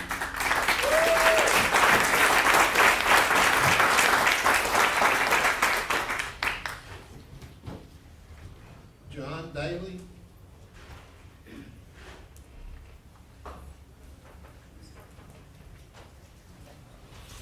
Thank you. I'm Bayless Daly. I'm representing the city of Grapeland, city councilman right now for them. And basically, this has been pretty eloquent on exactly the things that occur, but I'll add this to you. Our drop is 1.57 feet per year. So consequently, our wells now have dropped over the last 70 years over 110 feet. So we're in the same situation that has been expressed to you before. The other thing is, though, is that we can look forward to this. But if you look forward to the projections, of course, they look at the projections, and you probably have seen those because you're on your maps, that we're only projected to stay pretty steady over the next 10 years. But that's not the projections. The projections are actually 3 times what we currently have. And we currently have some industries, of course, that depend on this water. Nucor, which is an important industrial complex for the nation, providing steel.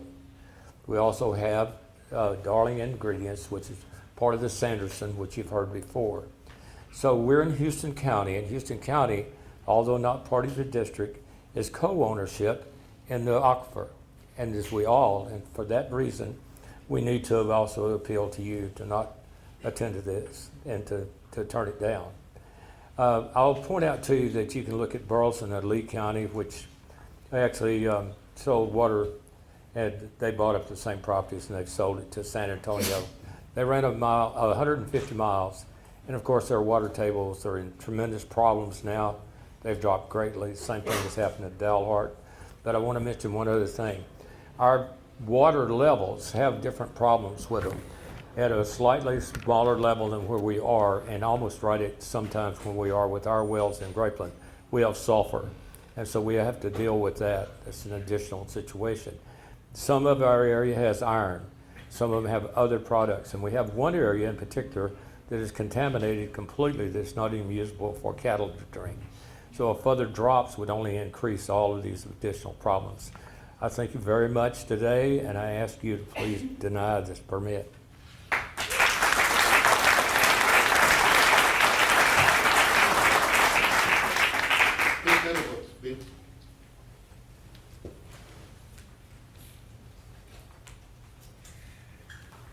Thank you, gentlemen, for allowing me to speak to you today. I'm going to try to not cover the things that have already been covered 100 times.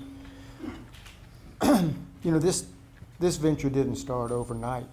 We didn't hear about it till about 3 weeks ago, but I guarantee you, sometime in 2023, this venture was started. Tells you something when we only get 3 weeks to even come up with this. And it's hard not to take this personally, because if you know Texans, you know, we're real partial to our land. And those of us that have wells and don't want to haul water by hand to our cattle, we watch where our water table is. Now you're going to do a big study. You had a big study back in 2009, 2010, and we had a drought. And everybody remembers that. every morning when you got up, you prayed that we'd get some rain because the wells were dropping. We don't want to do that again. You know, I've heard people say, well, this is just a permit to drill a few wells to gain information and so forth. Does anybody in their right mind think that once they drill the wells and ask for the permit to pump it, that they're not going to get those permits? I mean, I forgot to start off with, I'm the mayor of Rusk.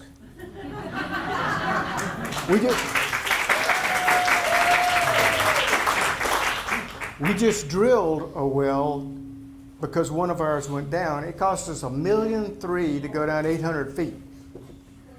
I'm also on the executive board of East Texas Council of Governments, and I'm also on the board of Rusk Rural WSC, who is our local water. I'm not talking for any of them. I'm talking for me and my little ranch. And you know, we've been through this garbage with the EPA and everything else, and you know what the scientists are going to tell you. The people that own the land take care of it. That's what happens. And over the last 4, 5, 6, 7 years, we've listened to scientists. And I tell you what scientists do. They come up with the report that helps the guy that pays them.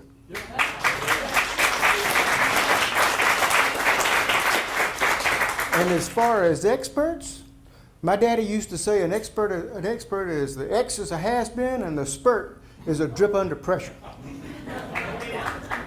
The other thing I'll say really quick, because I'm running out of time, they don't have to tell us who they're selling the water to.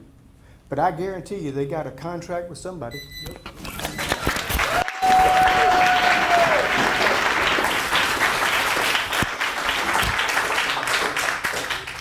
Gene Stokes.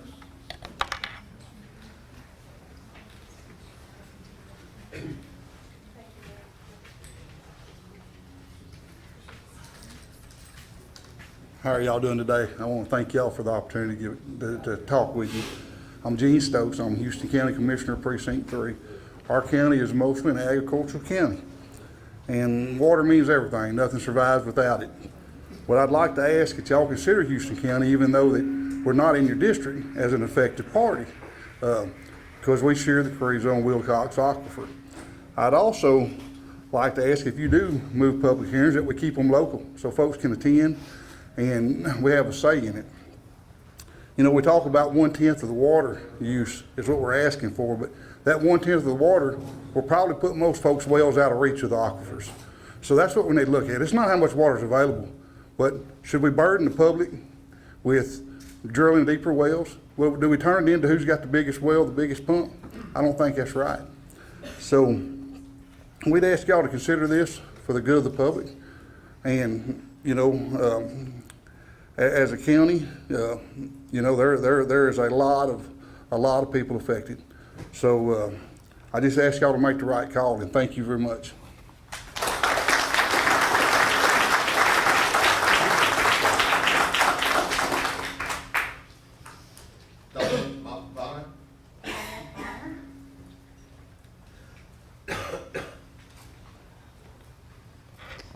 Good afternoon. Thank y'all for allowing me to be here. It's a little out of my comfort zone, but here it goes. My name is Donette Bonner. I'm from Freestone County, Texas. We live on my husband's family land. It's been in the family since the mid-1800s. We now have the opportunity and privilege of being able to live on it. We have one water well that we dug or had dug about 6 years ago, and it sustains us. Our older daughter also lives out there with her family. We raise cattle, and we live on the farther western edge of the aquifer. If this water is depleted, we lose our water. We have no access to community water. We're too far from the lines. They won't put any lines in. We can't afford to have them put lines in on our budgets. I'm begging you to please don't allow this to happen. I don't know this man. I've never met him before in my life. In fact, I just heard about this about 3 or 4 days ago. But my gut tells me where there's smoke, there's usually fire. And I just feel in my gut, in my discernment from my Creator. You pray before every meeting. I beg you to please, and I hope you're sincerely praying outside of this meeting for God's will to be done, not yours. It's imperative. Water is life. If we don't have water, we die. God gives us water. And if we're not good stewards of it, again, we die. So I'm begging you to please, please do what's right. Thank you.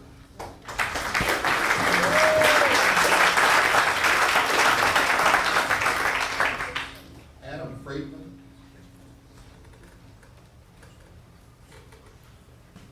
Good afternoon, board. Thank you for hearing us out today. I'm Adam Friedman. I'm counsel for Houston County.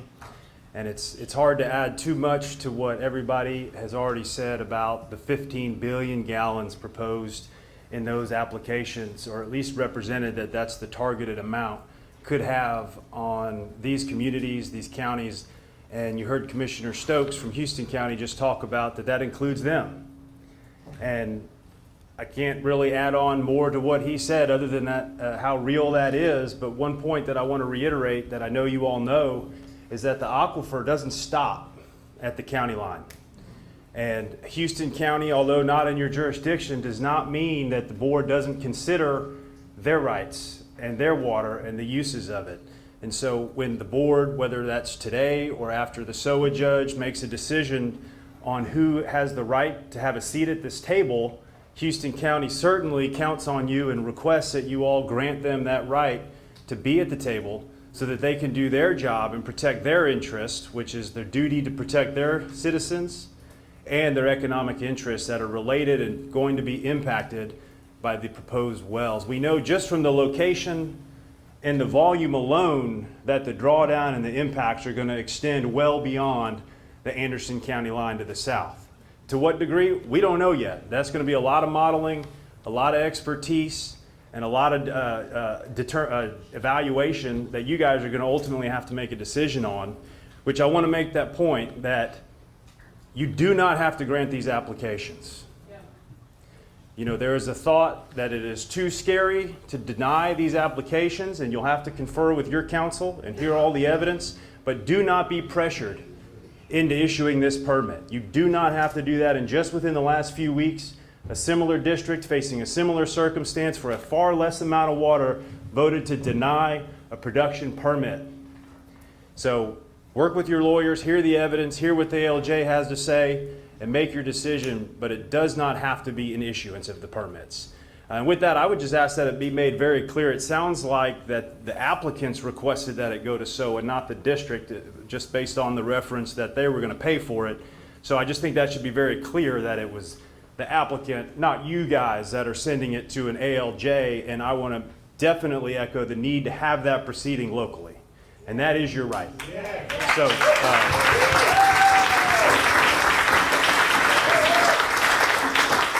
again, work with your counsel, work with Mr. Stovall, consider everything. But at the end of the day, I'm here on behalf of Houston County, who very much is impacted and very much deserves a right to participate to protect its citizens and its rights. Thank you.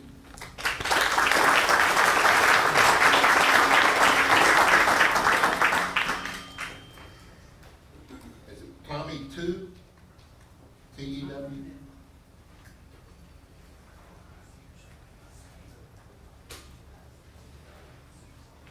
Did I get that right, Tommy? Yes, sir. Thank y'all for having us up here today. I'm Tommy, the Assistant Director up at the City of Lindale. The City of Lindale, the water table's dropped roughly 60 feet the last 30 years. But we haven't pumped half of what he's talking about pumping in a year, 14 billion gallons a year. We've already lowered all of our wells the last 10 years, 100 feet, to keep up with the water table going down. We was hoping to get another 10, 15 years out of a couple of these wells, because when they get down lower, we're going to lose 2 of them, because they built one back in the 60s, one's in the 70s. Who's going to pay for all these new wells?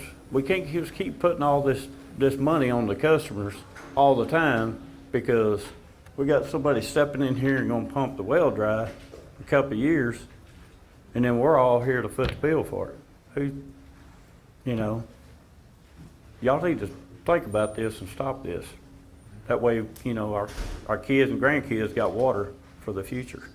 If not, it'll be dry, you know. But anyway, thank y'all for your time.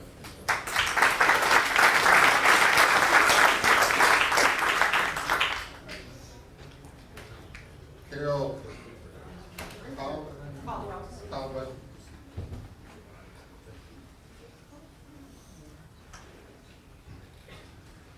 Thank you all for hearing me today.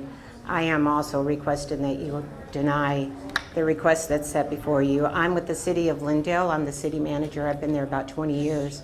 You just heard from my utility director that if we have to keep drilling and dropping our wells because the water is running lower and lower, it costs my community. And I'm a growing community. Sanderson Farms is actually in my industrial park. They were able to come to our industrial park because we were able to furnish them enough water to be in our park. And I would just ask this board to deny, and if you all walked around the building right now, there's people all around the building. Your people are speaking. I would ask that you all side with the people and against the corporation. It's not always the best thing, but I know if this many people showed up at my city council meeting, they would have to deny what's going on. And I would like you all to at least consider that 1% of water is a lot of water coming out of our aquifers. And it doesn't only affect here, it affects everywhere. So I'm asking you all to please deny.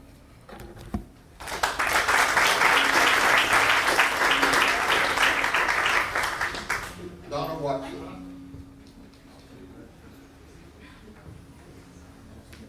Donna Watson. Over here.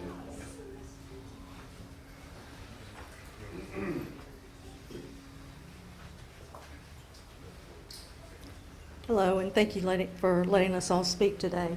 I can't really add a whole lot that others that have come up here. I am a consumer, a local citizen. I live in Cherokee County. My family has been in Cherokee County for generations.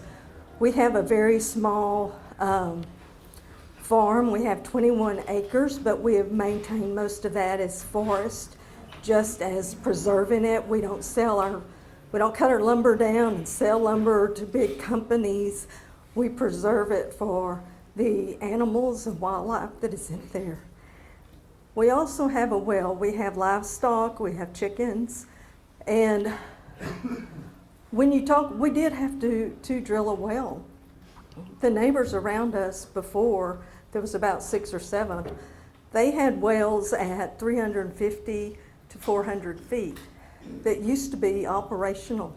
But as you know, over the years, when you have all the erosion and the land changes, we are now down to where we are is where the iron ore is. So you cannot sustain at 350 feet where we are to even water your garden. They said it's really useless. We had to go down to 610 feet to be able to find clean water that would sustain us, and that was years ago. So when you look into now what everyone else is saying, this is your community. This is not about for big profit. This is all about people that have lived here for generations. And we have generations that are here. I have children and grandchildren that are coming up, and this is to be their homestead, their heritage. And like I said, we don't do this for large profits. We serve communities. I didn't hear about this till about 2-3 weeks ago on social media. And you do see there are people wrapped around this building that have been waiting in the heat to try to get in here to tell you this is local community. This is not about big corporation. And we will lose, and it's just a fact. When you know all these wells that were previously there that have dried out, we are prone to losing more of that water. So when you have someone that's not coming in for the benefit of all the community, but maybe for benefit of larger areas. But again, there was a lady that spoke. That's just robbing Peter to pay Paul. So we've got to look at it as a community. In rural, we are different. We choose to be here. It's not easy to be in rural. And then when you have someone, it's either, again, it's profit, and it's not about our community. So I just ask you, I did send in my opposition, and I would hope that you would deny this. You are a part of this community. And I'm thinking most of you have probably been here for quite a while too. Thank you.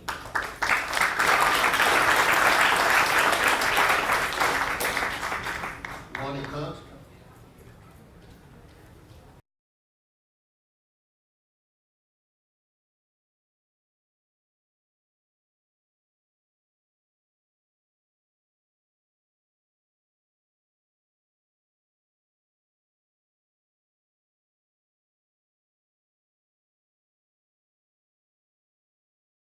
We're certainly in support of Houston County and the cities of Grapeland and Crockett and the other entities in Houston County that are in opposition of these permits. We know that water is a resource that we are dependent on and only going to become more dependent on for the future of our region, the future economic well-being. I don't know the mayor of Rusk, but I like him already. I'll say this about scientists. Albert Einstein is the greatest scientist, as far as I know, that ever lived. He was even proved wrong a few times. You can a good scientist can take just about any set of circumstances and come up with an argument for or against something. Sometimes they make mistakes. Sometimes they are influenced by who they're working for. Sometimes they're just wrong. I think the people who live on this land, the farmers and ranchers who make their living off the land, our business economy, our government leaders, their voice should be just as important as any scientist may be in this case. Also, I'm here representing myself and my family. I live in Houston County. I'm a member of Consolidated Water Supply Corporation. That's where we get our source of water from. It comes out of these same aquifers. We're concerned, my family, my neighbors, we're all concerned about the future water resource for us. And then I'm going to close, but by the way, we've sent letters from both DETCOG and I've got a personal letter. These were emailed in. I want to encourage you, board members, to make a point to read every letter you get. I just think it's important that all those letters and emails don't just get lost and become a number somewhere, but that you actually take a moment and read them. But I want to close with a challenge for you. 17 years ago, I was the county judge of Houston County. That was a time when groundwater districts were gaining popularity and more were being created, and there were folks in our county that said we ought to create a groundwater conservation district. We talked with your folks here. I believe Mr. Roy Rogers was here at that time. We had a big public meeting. We invited him. He came and provided information. The state people from Water Development Board came. At the end of the day, there was no real public support for creating a groundwater district in Houston County because everyone decided after hearing all the information it wasn't going to make a difference whether we had one or not. I'm challenging you today to prove us wrong. Thank you.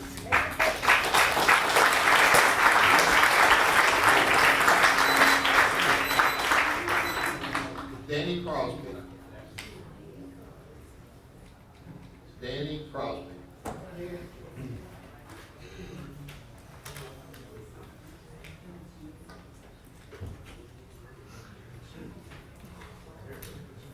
Thank you, gentlemen. My name is Danny Crossley. I'm from up in Henderson County. I'm on the board of the RPM Water Supply Corporation up there. And I'm retired from the state. I worked in the public water supply program for about 17 years, so I'm familiar with what these water systems go through with trying to drill water wells and keep their customers in water. I saw that for quite a number of years, and I looked at this. I found out about this a couple of weeks ago, and if I repeat some things that have already been said, I apologize. I signed up and walked out my wife to her car and came back inside. I couldn't get it in the door, so I don't know what's been said. But the thing about this is the number of wells that this gentleman wants to drill the capacity of these wells, and that's a lot of water. It could probably, it depends on whose figures you use, but you can look at this, and this amount of water could probably serve these 3 counties and probably Smith County along with it. And if you take that water away from here, it's gone. And I don't, it's in the application that I saw. It's not clear what the water is going to be used for. But if it is moved to Dallas or another big metroplex, wherever, and they get in a tight situation and start needing water, well then this corporation's going to drill all the water they can drill, and that will impact everyone's water here. Another thing that concerns me about this, he's wanting to drill wells with 16-inch casings. Gentlemen, that's a big water well, and wells that size, if you put a large pump in there with a lot of screen, you can pump a lot more water than is on the application that he's turned in. So if the water's needed and if he's in a spot in the aquifer and he's drilled his wells deep enough into the aquifer, all these other wells that are not as deep, that are serving all these other communities, they're going to hurt. And they're going to be looking at dropping pumps, and if their wells aren't drilled deep enough, they're going to be out of luck. So this is a serious thing, and I'm not against the agenda. It's nothing personal. It's just that the state has encouraged growth for the last 10 years, and a lot of people have moved into our state, and now they realize that we're in trouble with water, and they're looking everywhere for water, so they're trying to find it. And I don't know if that's what the case is here, but if it is the case, it's not everybody in Smith County's fault that Dallas is running out of water. So, and it's sure not on our backs for someone to profit from that. So, I just want to say those things. I appreciate your time.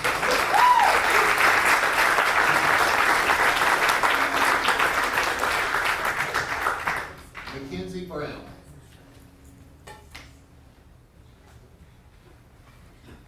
Good afternoon. My name is Mackenzie Brown. I come to this meeting as a resident of Henderson County, where my husband and I are raising our children. Most importantly, I stand here as a Christian in my worldview, and my opinion is laid on that foundation. You already know plenty of data.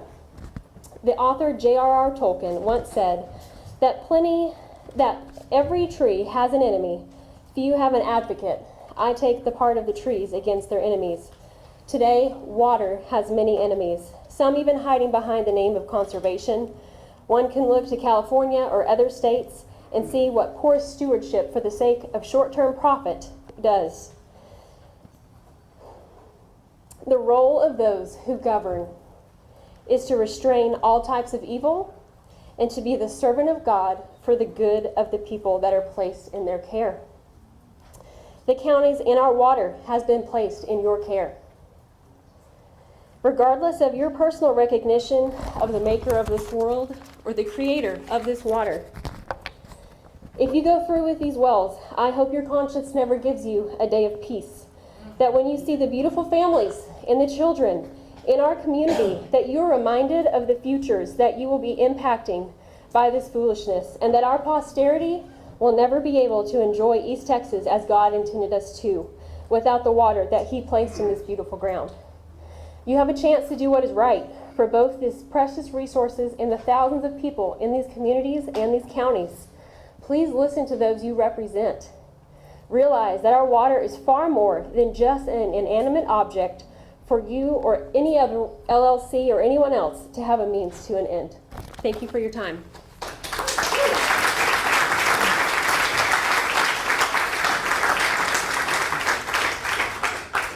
Kathleen Wall.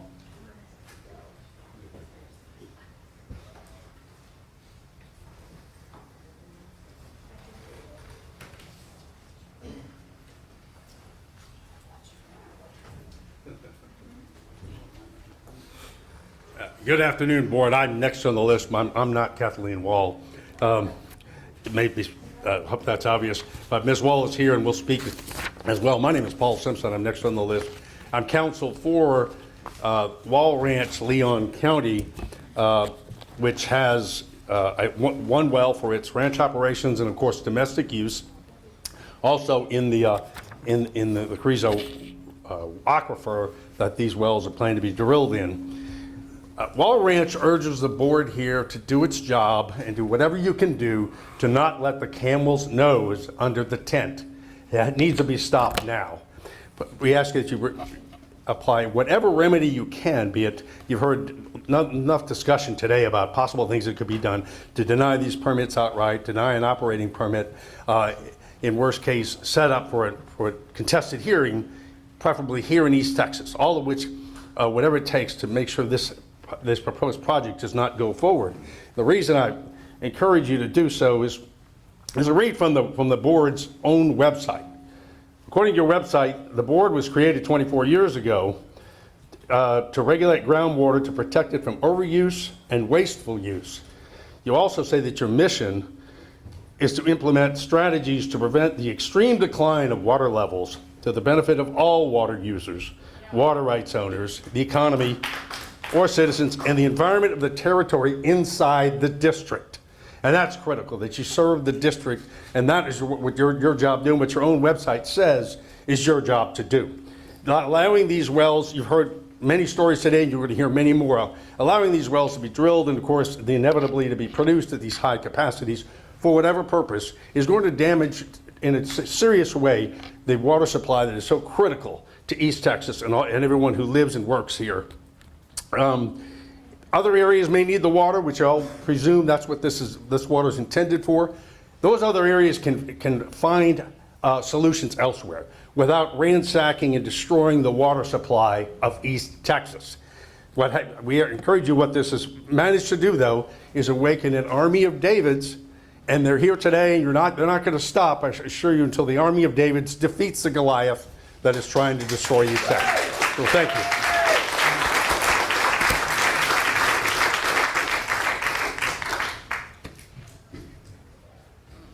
I'm Kat Wall from Leon County with Wall Ranch. We're a family ranch. We've been in Leon County since 1850 census. And this is critical to our livelihood. Not just the livelihood of our ranch, but other ranchers in the area and actually throughout the state. If you look at the state, we are losing water up from the north. They've got major issues. There's major issues in the south. Sorry. Go ahead. Yes, so I'm just asking you to deny this permit or look for other ways. Mr. Simpson and I are ready to do whatever we can to stop this for the betterment of our ranch and the community in the future. And thank you so much for your time. Thank you.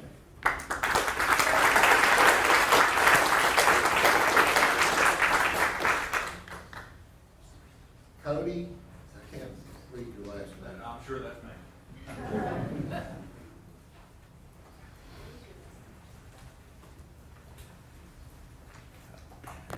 My name is Cody Jones, and I apologize for my handwriting. That's the Alabama public school system. You can thank for that.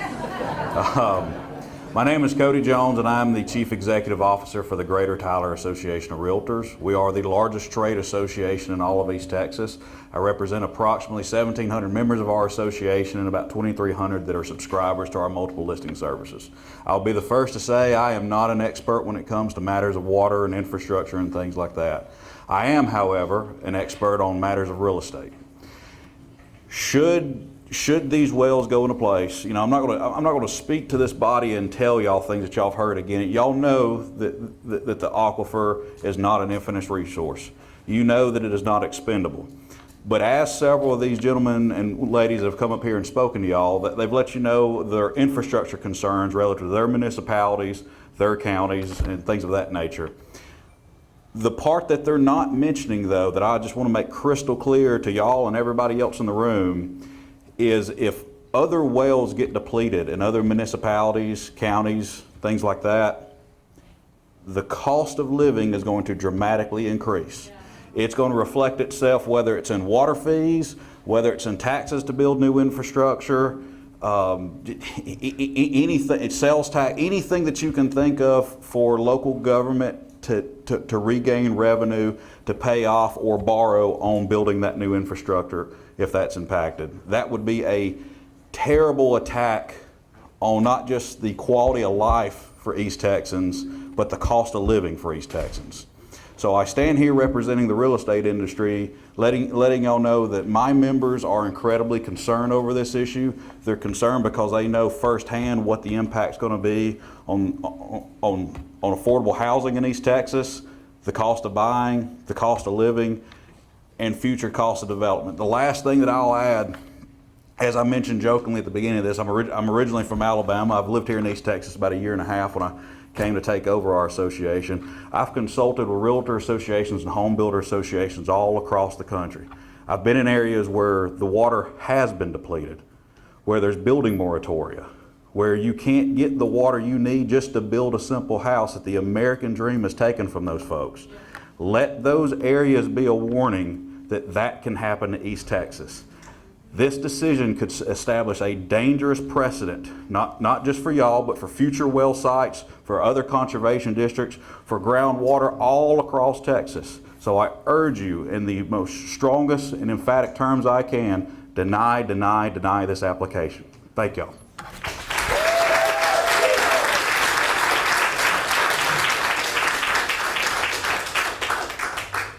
Kim Spellman. Hello. Thank you for holding this venue for us. My name is Kim Spellman. I live in Houston County. I am the president of the Consolidated Water Supply Corporation. You heard from our council, you heard from Amber. But I'm not here for Consolidated. I'm here for my family. I'm the matriarch of my family, and I've heard a lot of people say that they're not taking this personally. They are taking it personally, and I'm taking it personally. You should take it personally as well. I ask, I'm not going to belabor everything because I can tell by the looks on your faces, you're going, golly, I wish I had a big old glass of water right now and this was over. But it's not over because they're wrapped around the building. I do ask, though, when you do, because I believe and I trust that you will ask for a hearing, and we will have a hearing in East Texas rather than punting it to Austin so that more people can be involved in this matter. I do appreciate your time. I do ask that you think about it, and a lady mentioned earlier today to really think about and reflect. And I have 2 minutes left, and I'd just like you guys to take maybe 30 seconds just to kind of absorb what you've heard over the last 2 hours. And if I could just, I'm going to sit down, but let's not call anybody up until you get to 1.3.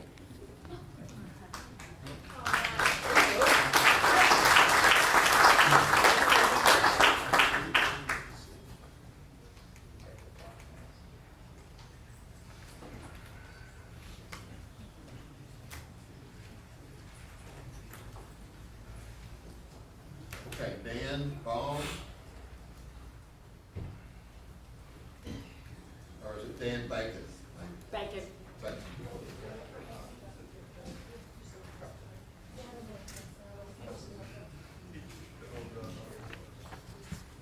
Do I need to pick this up, or is it going to pick me up? Perfect. First of all, thank you for having this. It would be wonderful if we could have everybody in here so that everybody could hear what everybody else has said. I do know that without water and without ranches and farmers, that ranches, farmers, and towns and businesses die. It's simple to understand. Conservation, in your name, we're asking you to do the conservation, to save it for us. And Mr. Bass, as a good neighbor, I ask you to please withdraw this so that this doesn't have to go through all the legal nonsense and all the attorneys get rich out of it. But I'm asking you to please prayerfully consider that. Yes. And may God bless you and everybody up here. And may He give all of us guidance and discernment, because this is something that is critical for our lives and for our families, and even for the livestock and the pets. And this is a beautiful, wonderful part of East Texas. It's green, and it won't be if we deplete the water. Thank you. God bless you.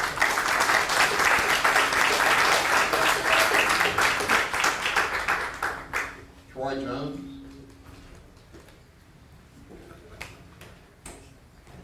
Good afternoon.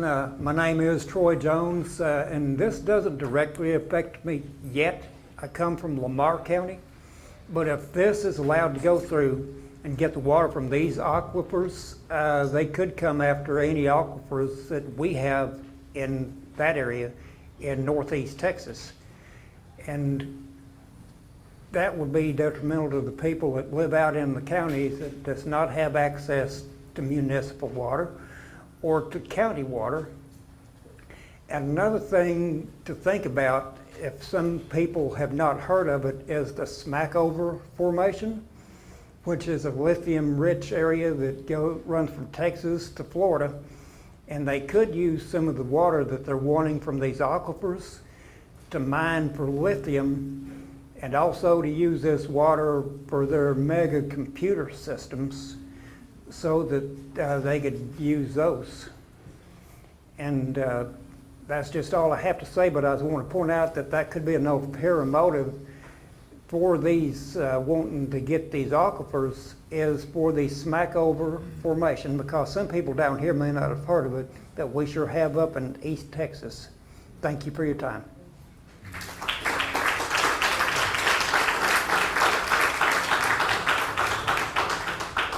Richard Sanders.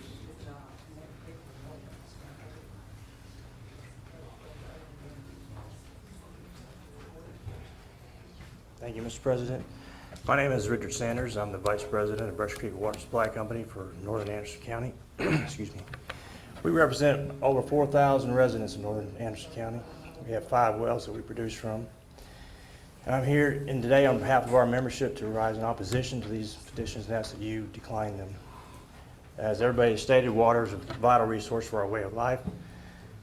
We see every year, every summer, decline in our water production, and at times we're unable to keep up with demand, and we have to ask our members to restrict their water, sometimes mandatory, sometimes voluntarily, but it happens every year. And we see the same thing everybody else sees, our water table is decreasing. So we ask that you do what you're appointed to do, which is preserve and protect the water for the counties that you represent. Now, speaking for myself, I am a retired geologist. I have over 35 years of industry experience producing reservoirs of oil, gas, and water all over the world.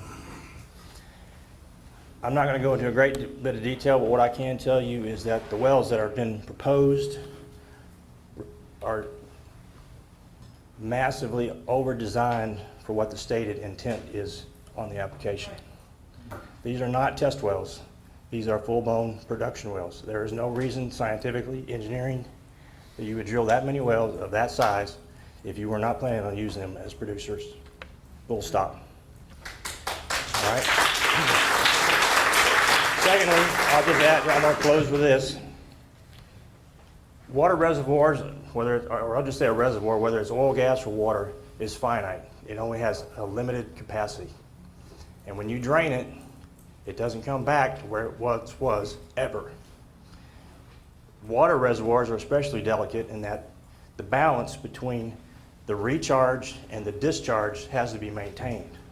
If you exceed one way or the other, especially on the discharge side, you damage the reservoir irreparably. It will not come back to where it once was, ever. Because when you deplete that water out of those water pores, they close. And when the water comes back, it'll come back less than it was before, and it's going to have a greater salinity. It's going to have a higher mineral content to it, higher total dissolved solids in that you're going to have to treat. So those of us who are still here living and we have to deepen our wells or recomplete our wells, it's going to be at a much higher cost, because not only are you going to have the well cost, you're going to have to treat that water when it comes out, because it's going to be different than what it was before. So I ask you again, preserve the water for the counties you represent, because if this plan goes through, it will damage the water table irreparably. And when the water table is drained, this gentleman will leave. We're going to be sitting here with no water. Thank you.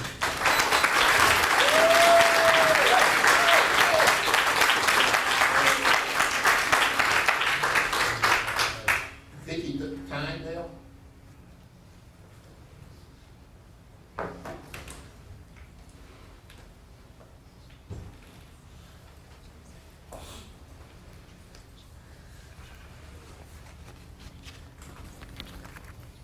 Thank you.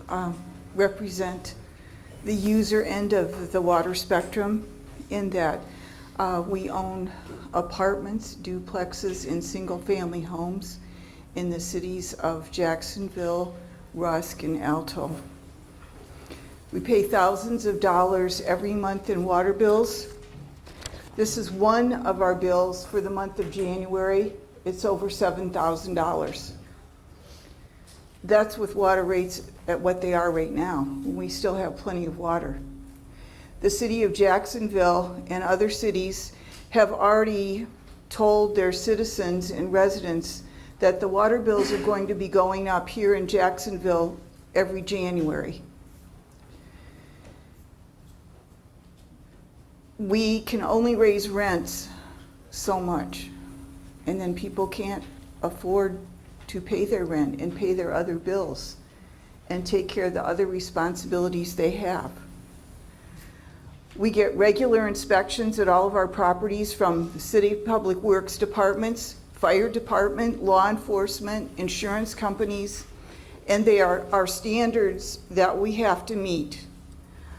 Any of those agencies, if we cannot provide things like water for our residents, have the power to shut us down. When we go to our faucet in these cities, we expect to get as much water as we want instantly with the flick of a wrist. A few years ago, Jacksonville had a water pipe break by accident when they were doing some construction. And then again, when we experienced Snowmageddon and the water supply was suddenly cut off to all these residents, I started getting tens of phone calls from people in complete panic about what happened to the water? Where's our water? Tell me, when are we going to get water back? And of course, I didn't have the answers for them.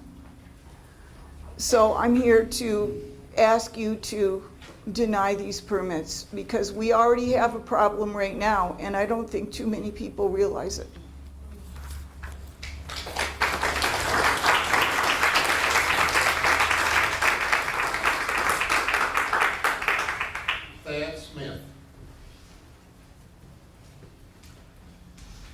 Thank you all for the opportunity to speak this morning, or this afternoon. I'm an East Texas resident. My generations go back to the first people that were settled in Texas here coming from Scotland and Ireland and England and all that. And so my history goes back quite a ways.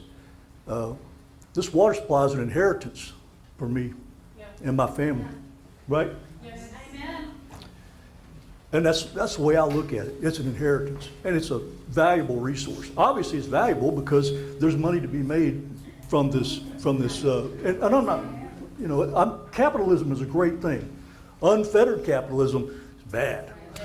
Okay, and so that's where y'all are the gatekeepers on this thing. Y'all are the gatekeepers on this thing, and putting up the guardrails and protecting us and helping us to keep it in a zone where we can protect our people and still have capitalism. But you've heard the scientist. I'm just an ordinary, average guy. I just, I think pretty simply. I see things simply. I walk in here in this back room over here, and it was hot. It's like, man, it's hot in here. Look at all these people. I come in here, and it's still hot. This AC system ain't quite keeping up, is it? Why is that? Why is that? Too much demand. There's too much demand. AC can't keep up with it. All right? An aquifer ain't going to be no different. No different. It's not going to be able to keep up with the demand. And it's going to hurt people. It's going to kill people. And like the lady said before, it actually is going to kill some people. It's going to have a negative impact that's just going to be, you're not going to be able to come back from it. The decisions y'all make here affect us now and affect us for generations to come. We have the potential to do irreparable harm with the decisions that are made here. So I thank you for your astute attention on these things. So I have a question. So this aquifer, as I understand it, is already stressed. So does the number of wells and projected output seem excessive to any of y'all? It does to me. I'm not a scientist. I don't have all the data. I'm just looking at the stuff, cursory glance, and like, that seems like a lot. So who benefits from this?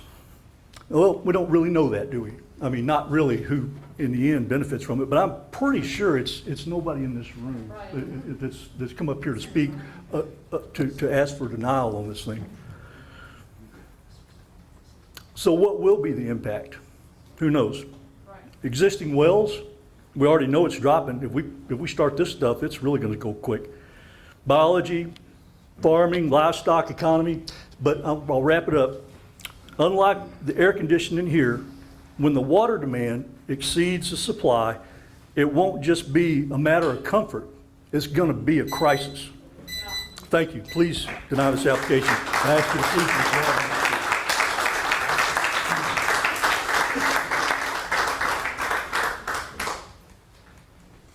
Leslie Murphy.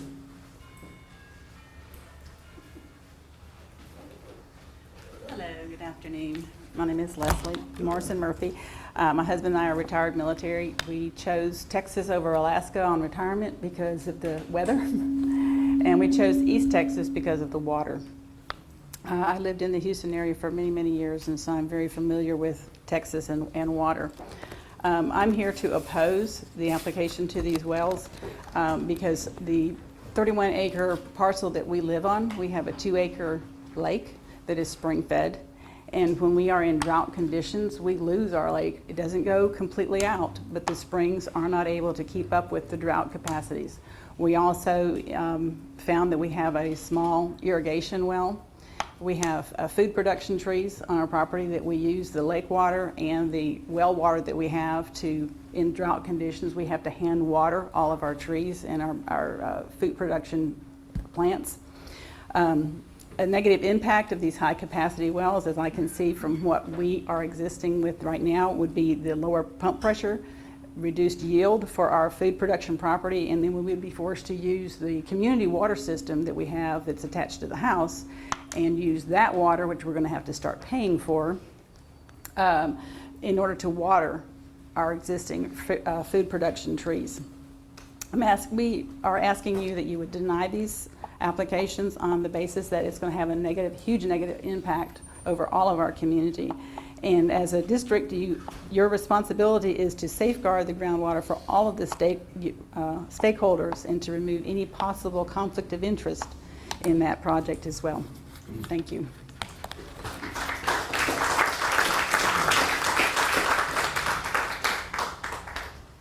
Elizabeth Olson. Got to hold something?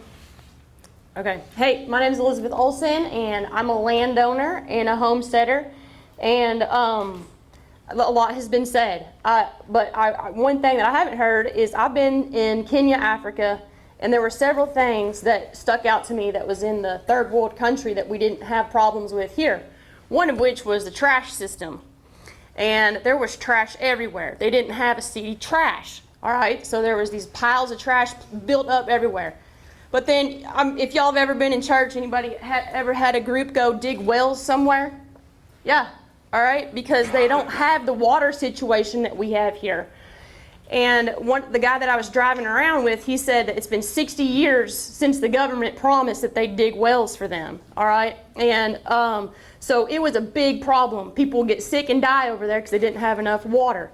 All right, we haven't faced stuff like that over here yet, but I mean, who knows? I also know that I'm not stupid, and y'all aren't stupid either. People want to make money, and that's fine, right? But people ain't going to spend money if they ain't planning on making money. Right? Yep. How people going to make money? I don't know. He hadn't said that. All right, but I think that we have to consider that. All right, I've moved 26 times. I was born in Texas, and I ended up back in Texas. I've been working real hard on my homestead. I'm planning on dying there. All right, I bought that land. All right, and when I bought that land, I bought the stuff beneath my dirt. The oil guys want to dig a well in my property, they gotta have to ask me, and then they're gonna have to pay me. All right, and I bought the water beneath me too. Nobody's asking me, nobody's paying me, and so I think that's worth considering. Also, I was on the TV show Survivor. All right, I signed up for that. All right, because I was trying to see what I was made of. All right, I was trying to see what I was made of. When I bought my property in East Texas, I didn't think that I was signing up for some people to come steal my survivability and snuff my torch out. We all need water. And like literally, I can starve. I lasted 3 weeks. I starved for 21 days and had a few bites to eat. Guess how long I lasted without water? I had to drink water about every 2 to 3 hours. All right? I would have died if I had waited 3 days because it was that hot. All right, but my point is, like, for real, this is a big deal. All right, and this is not a game like the game I signed up for. And so y'all are intelligent. I do believe some of y'all, maybe hopefully all of y'all, care about us, the people. All right, and in Texas, we're known for Bluebell and Whataburger, but actually we're known for our grit, our character. And the fact of the matter is, I believe we've got grit and character up here. Not only does the bank robber get thrown in jail, but it's who drove him to the bank. All right, are y'all gonna drive the bank robber?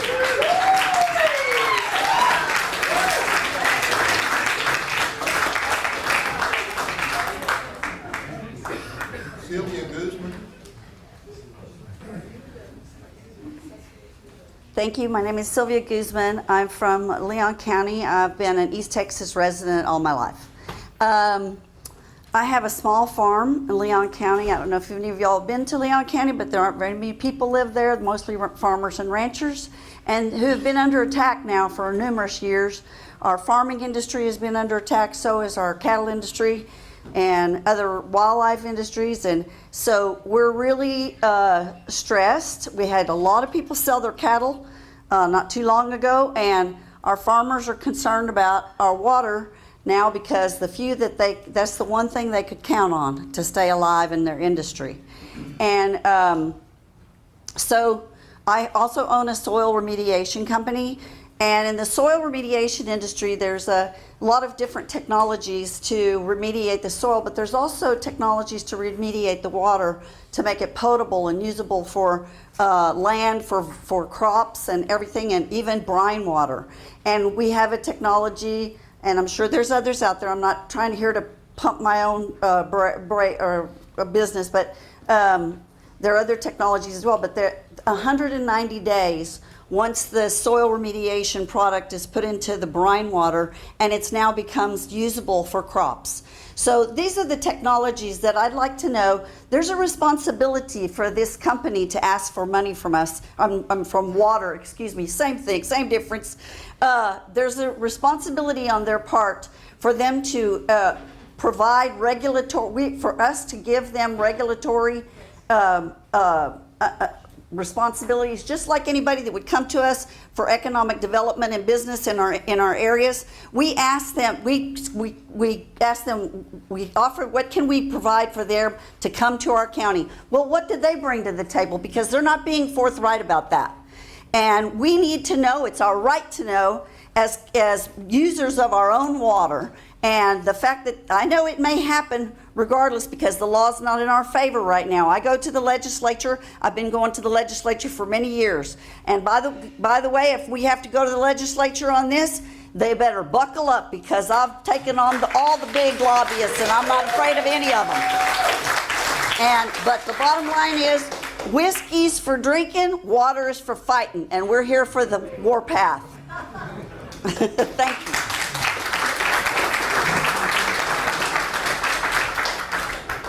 Kelly Combs.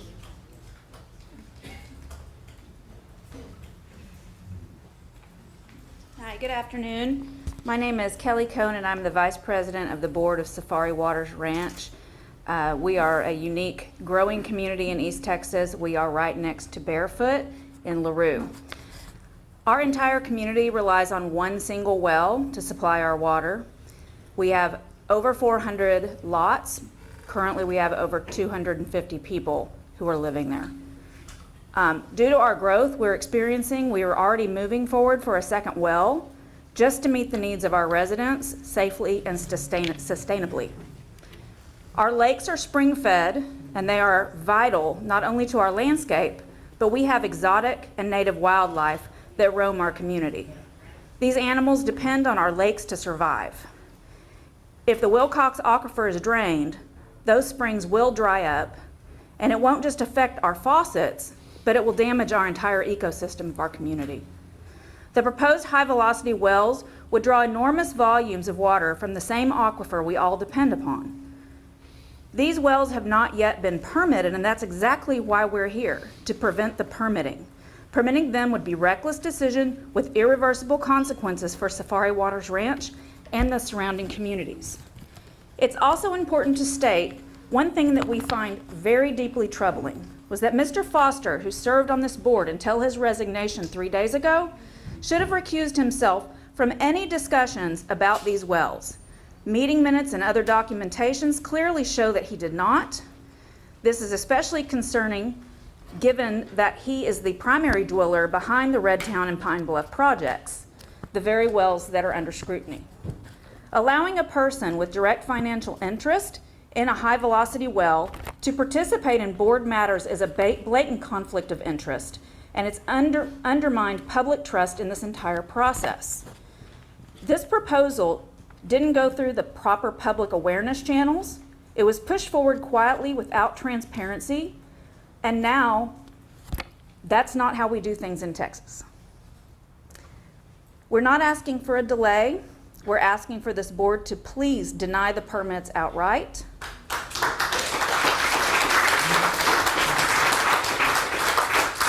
These wells serve private profit at a massive public cost. They endanger our water, our wildlife, and our way of life. I also personally ask Mr. Bass to please withdraw your request for permits and preserve the water that belongs to these people. Thank you for your time.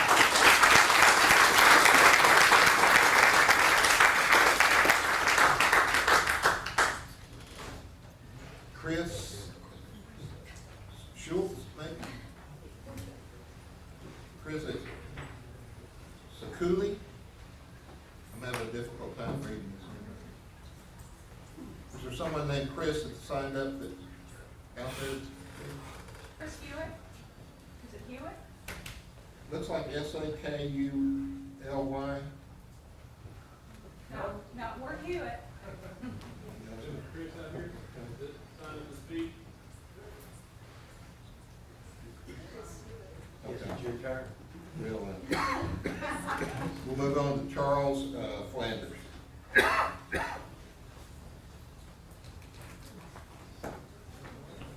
Good afternoon. My name is Charles. I'm a combat veteran. I stood in war zones where survival meant everything. And today I stand here in another kind of war, one over the survival of our land, our resources, and our way of life. Right now, two companies, one being Redtown Ranch Holdings, want to extract 98.9% of our aquifer sustainable yield and ship it to Dallas-Fort Worth. That's not partnership, that's pillage. And we're supposed to sit quietly while they drain the very water that we rely on to drink, farm, bathe, and to live. I'm going to tell you, not a chance. Let's learn from history, because this has happened before. And every time, the people paid the price while the politicians walked away with full pockets. In San Antonio, backdoor deals led to permits allowing overpumping from the Edwards Aquifer, later linked to campaign donations and cozy relationships between water developers and officials. In California's Central Valley, billionaires were granted access to state water while family farms dried up because they donated millions in political PACs. In Barnhart, Texas, fracking companies dried up rancher wells and regulators looked the other way. Their silence bought with funding promises and land development perks. Even in Flint, Michigan, a water crisis was born when government officials chose a cheaper source to save money, and their decisions were later exposed as part of a web of political gain and neglect. So ask yourself, why is this meeting being held at 1 p.m. on a Thursday? Why wasn't this proposal made transparent sooner? And who stands to benefit if this permit passes? Because it won't be us. If this gets approved, we pay the price, just like Spicewood Beach, where families had to rely on trucked-in water just to flush toilets. Like Dryden, where schools closed and families vanished. Like Big Spring, where overuse of the Gala forced farmers off land they'd worked for generations. And like Barnhart, where the cattle stopped drinking and the water just disappeared. And let's talk about Dallas-Fort Worth. They're not coming to us because they ran out of options. They're coming because they refuse to take responsibility. Texas Instruments uses 2 billion gallons per year. Miller Brewing guzzles nearly 1 billion gallons. Billionaires use 10 million gallons a year just to keep their mansions lush while telling us to conserve. And they lose over 16% of treated water to leaky pipes. They don't recycle enough. They don't cap waste. And now they want our water to keep their luxury alive while we foot the consequences. Let me be absolutely clear. We are not a resource colony for DFW. We are not a sacrifice zone, and we are not expendable. I know what it means to hold the line. My brothers and I were forged in fire together in war. And like fire, we protect, but we also burn. This is the line. You want to talk about public trust? Then make the right choice. Deny this permit. Protect our aquifer, honor our people, expose the deals, and for once, stand with the people. Thank you.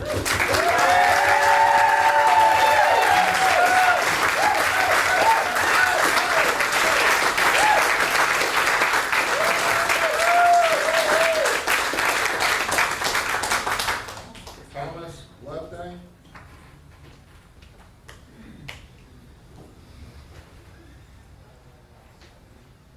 Good afternoon. I'm a concerned American. My name is Thomas Michael Loveday II, combat veteran of both wars. I've got a bachelor's in cybersecurity, master's in oriental medicine, a doctorate in acupuncture and Chinese medicine. So I'd like to offer a unique perspective. I like to balance out my buddy over here too. One that's rooted in ancient wisdom that has guided human understanding of nature for thousands of years. In the Native American and Chinese view of the world, water is not just a resource, it's the root of life.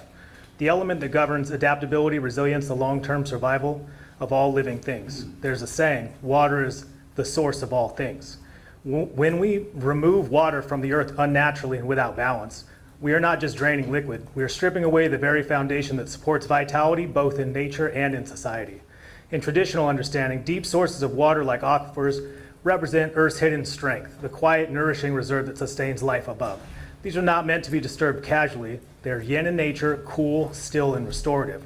When that stillness is disturbed, when yin is depleted, heat rises, chaos emerges, and life becomes unsustainable. We've seen what happens when the land loses its water. Fire increases, soil cracks, plants wither, and animals lose their habitats. But even beyond the physical damage, there's a deeper spiritual consequence. The loss of water disturbs the spirit of the land. It unroots its essence. From the Taoist point of view, there is a sacred balance, heaven, earth, and humanity in harmony. When one part takes too much from the other, the harmony collapses. If Dallas-Fort Worth continues to waste and overconsume, then they seek to take from here to cover that imbalance. They are not healing, they are displacing the damage. Just like in medicine, treating symptoms while ignoring the root only leads to deeper illness. A city that fails to conserve then drains a rural aquifer is not solving a problem, it's exporting a crisis. Let me leave you with this thought. When essence is spent to feed fire, the root collapses. The tree may burn bright, but only for a moment.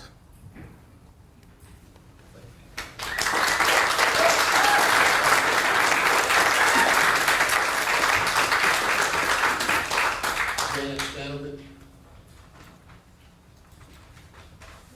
I know Janet, I don't see her here. What did you say? Janet Stanovich. She left. Trent Ashby has already spoken to. Walter Fall.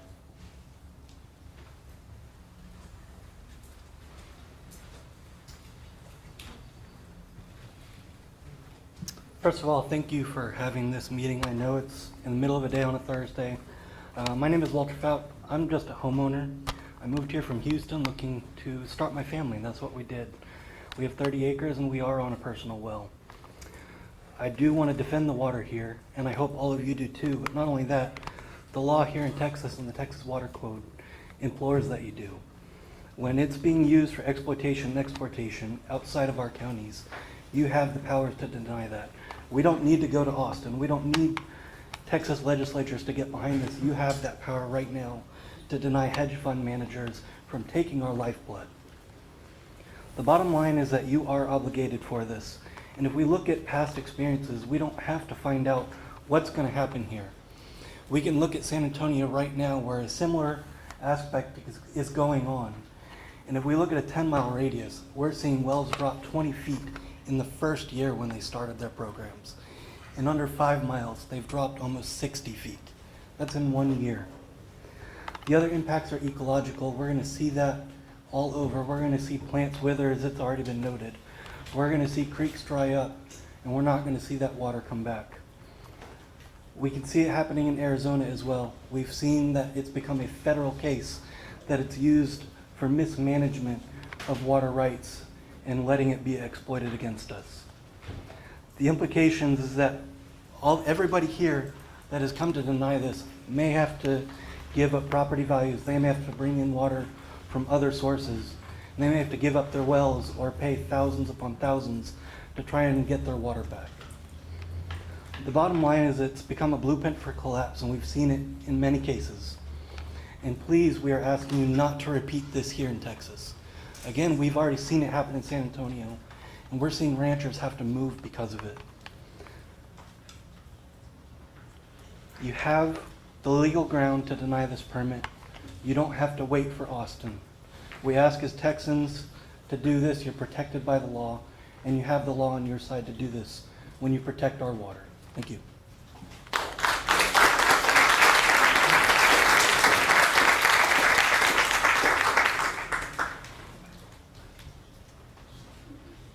Halen? I'm sorry, I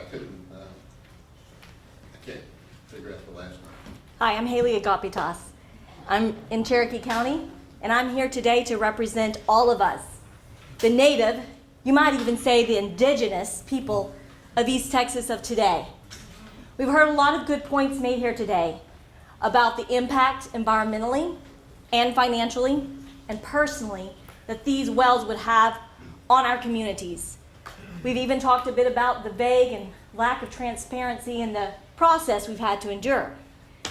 But today I'm going to take a little different approach, and I'm going to invite each of you to take a moment and call to mind someone you love that dwells in this area, a child, or grandchild, or great-grandchild, or a loved member of the community. Take a moment and picture them, because I am, and I'm wondering what their life will be like without water. I'm an 8th generation East Texan, and I'm here to represent 9 generations of us. I'm here to speak not just for those of us who are here today. We live a pretty nice life. We got water. But for our children, and our children's children, and our children's children's children, and everyone that gets a chance to come after, the world we're going to leave them. The land, the trees, the habitat, our creeks, our ponds, our rivers, our wells. That's East Texas. It's who we are. It's our way of life. It's more than a way of life. It is life. On behalf of our children's children, I ask that no reallocation or removal of our natural resources happen here today or any other day. And I mean any of our natural resources. We do too much already, in my opinion. Have you seen the forest cut down? Let's not take it a step further, where our children and our descendants to come don't get to experience this world we love so much. On behalf of our future little ones, and I don't mean just mine, I mean all of ours, because I know you have memories of this area deeply embedded in the water experiences you've had and the lush beauty of this area because of our water. On behalf of them, I ask that you not give away our water, not for paper bills, not for glass beads, not for cooling supercomputers or lithium mining, not for nothing, which is what I understand these communities and families are getting out of this deal. Nothing. So I ask you, please reconsider and consider heartfully the future of this area. Thank you.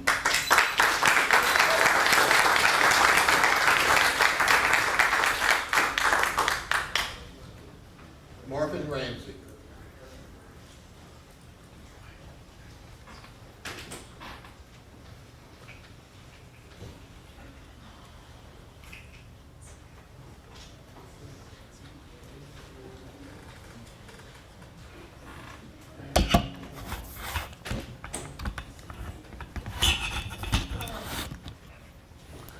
Okay. I'm Marvin Ramsey. I live in Anderson County. A couple of things I will read to you. Will the board's decision be made in an open session or a closed session? Open. Okay, good. All right, I'm going to read something else to you. The Neches and the Trinity Valley's Groundwater Conservation District will strive for the conservation, preservation, and the prevention of the waste of groundwater reservoirs over which the district has jurisdiction.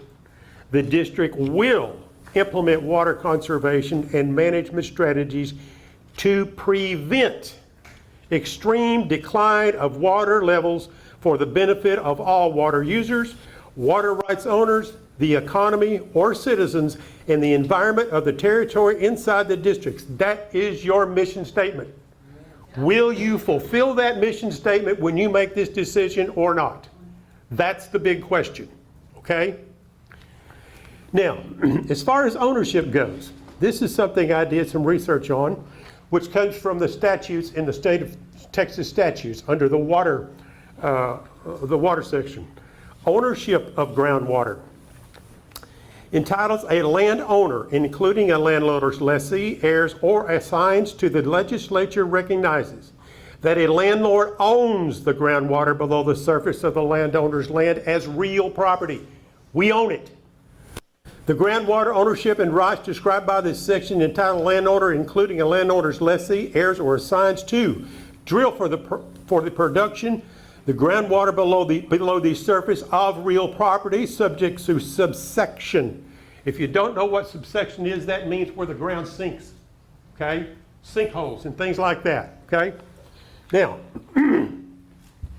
without causing waste or malicious drainage of other property or negligently causing subsidence, it's hard to want to say, and have any other right recognized under common law. The groundwater ownership and rights described in this section do not the right to capture a specific amount of groundwater below the surface of that owner's land.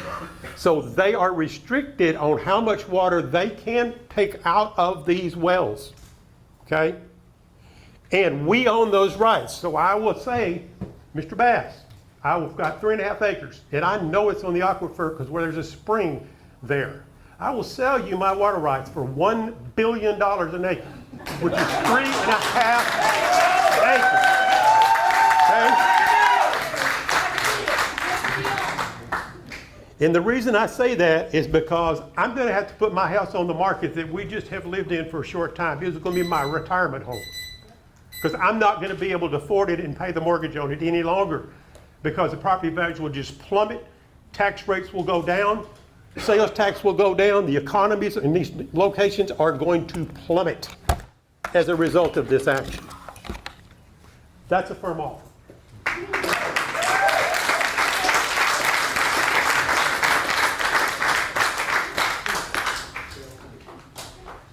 Nikki Barnett.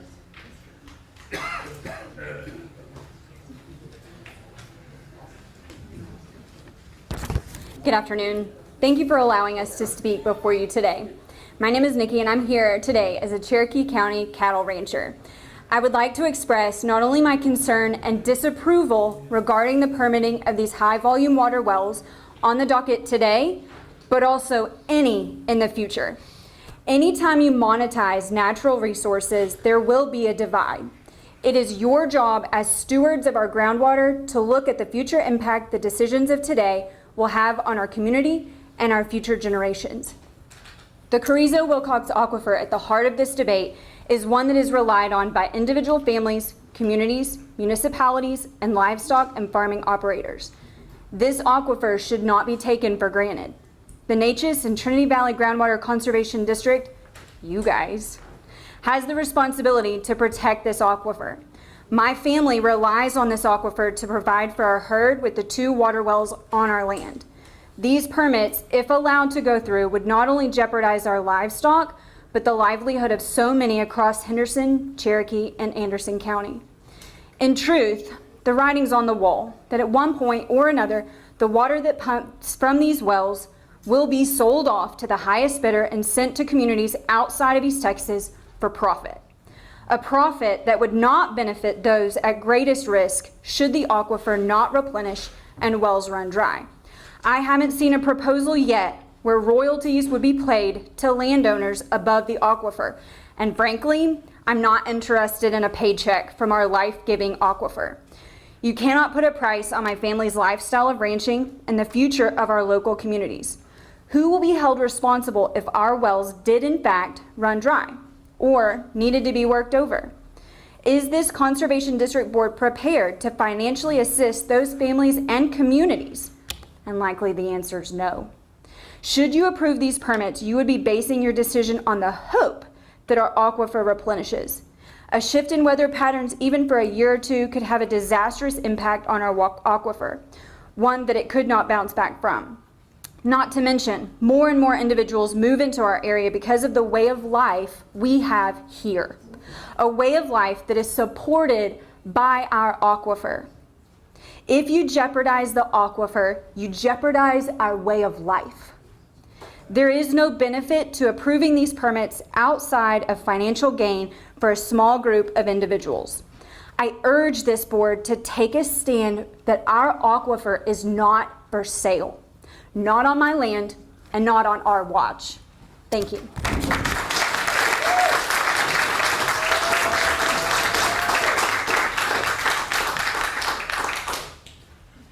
Rachel, and I can't read. Hi, I'm Rachel Mozingo. It's a pleasure to be here. I've waited 2 hours in the heat today to address y'all, and another hour to actually be able to deliver this speech. So, as we're all aware, Redtown Ranch, headed by Mr. Kyle Bass, has applied for permits for 21 groundwater wells in Anderson County. While information is difficult and accounts vary greatly, perhaps by design to confuse any residents opposing these applications, it is my understanding that Mr. Bass and his company wish to draw over 15 billion gallons from our reservoir. Not only is this a problem for upcoming generations, this already overtaxes the reservoir as we know it. The idea that one man and his company and investors could essentially own, profit, and drain our aquifer is not only absurd, but something that should absolutely not be allowed. How is it possible that one man should have the rights to groundwater that sustains life for an entire county and in reality affects multiple counties? Why is one man's interest above thousands of the residents and their ways of life? Now, Mr. Bass has allegedly made promises of youth, law enforcement, and other programs to, quote, benefit our county, but like all salesmen and politicians, promises are easily made and rarely kept. Mr. Bass is a wealthy man. It is no surprise he is unconcerned with how our residents are going to have drinking water and water for livestock and crops. Our residents do not have the same luxury of wealth. They depend on local water sources to sustain not only their lives, but their lives of animals, crops, and wildlife. Water is vital to our county and our way of life. Along with ranches and farmland in Anderson County, we have good biodiversity, ranging from rare plants and already uncommon species like flying squirrels to abundant deer. Do you think that biodiversity will be here when our groundwater is all gone? Do you think we will have lush fields, baby fawns every spring, and beautiful ponds for our children and grandchildren to play in? Do you think the increasing pollinator problem, we already know that there is a huge pollination problem which will affect crops as well, will magically go away when we have no groundwater sources? Absolutely not. Mr. Bass was praised recently in an issue of Texas Monthly for being a restorer of East Texas, but this proposed project is anything but restorative. It is utterly detrimental to the human beings that own and work the land, but to any and all wildlife that rely on spring-fed ponds, creeks, and other groundwater. I urge all to deny this. As a molecular biologist, one of the main definitions of anything that is alive is that it can uptake nutrients and grow. Water is a nutrient, and it is important, and we need to protect it. Thank you very much.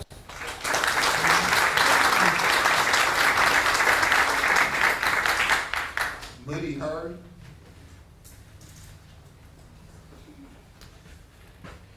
Gentlemen, thank you for letting us speak today. My name is Moody Hurd. I woke up in Austin, Texas this morning and drove in for this meeting. I'd like to start with a passage from Scripture. For we wrestle not against flesh and blood, but against principalities, against powers, against the rulers of the darkness of this world, against spiritual wickedness in high places.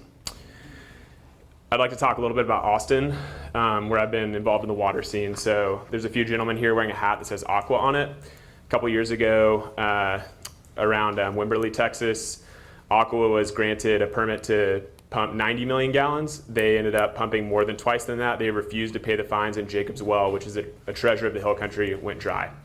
I can guarantee you that if this infrastructure is built to pump these wells, they will overpump, and this aquifer will be badly, badly hurt. I'm fortunate to be a property owner in Houston County. We have a spring-fed lake there. I'd like that lake to be full of water for my child who's coming in just later this month. Mr. Bass, I'd like to talk about him for a second. He runs a group called Conservation Equity Management. Looks a lot like the website for Aqua Texas, who did what I mentioned in the hill country. We call it greenwashing, pretends to be very conservation friendly. Meanwhile, is in the business of resource extraction. I'll go back a little bit. So if people remember the 2008 financial crisis, that Time Magazine had a headline calling it the Bear Trap, naming it after Bear Stearns, a prestigious investment bank where Mr. Bass was one of the youngest managing directors at 28 years old. They helped cause that through helping to create the mortgage-backed security and cause a large asset bubble. He then went and shorted that and made billions of dollars. So this is the sort of person that we're dealing with who's here to take these resources from us. He's also a lifetime member of the prestigious Council of Foreign Relations. People have mentioned here that it's unclear what this water is being used for. I can promise you that this water is being used for designs that are much, much bigger than making a quick buck. This water will be used most likely for things like, of course, sending to other cities like Austin, where I live, data centers, which require massive amounts of water for cooling. The mining that some people have mentioned, lithium mining, is very interesting, makes a lot of sense to me. So I would just like to conclude that this is not, to me, not to gang up on Mr. Bass. He's just a man, he's flesh and blood, but there are powers here and there are systems in place that this is serving, and it's our job as Christians. I know each one of you is a sincere Christian. It's our job as Christians to wrestle against that and to oppose that. Thank you very much.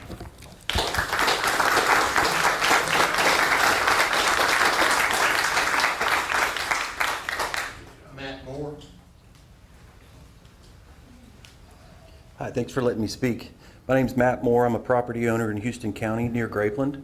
I'm also representing a group formed in opposition to the Redtown Ranch Holding LLC permit application called Friends of Grapeland Country Club.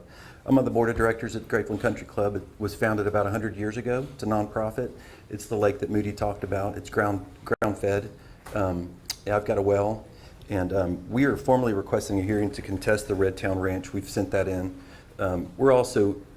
We've got two other requests we'd appreciate your consideration with, and that is sharing a copy of the Redtown Ranch Holdings application and correspondence your office has had with the applicant, along with, if separate, could you share any groundwater drawdown study that the applicant put together modeling the impact of this project? This was sent as a request. Also, on a personal note, I'm a sixth-generation Texan, grew up in Houston, moved to Dallas, moved to Kansas City, moved to California. I've run nursing homes my whole career, 100 of them. And I've seen what happens in LA. I lived there. I've seen what happens in Dallas. My wife was diagnosed with a brain tumor and when she was terminal, we were in California. And I moved back to Texas with my 4 children as quickly as I could to get to East Texas. I have deep roots here, and I've now got 3 grandchildren and more on the way. And I want them to have the lake. I want them to have what's special in East Texas, and this is being taken away from us. So thank you for considering that.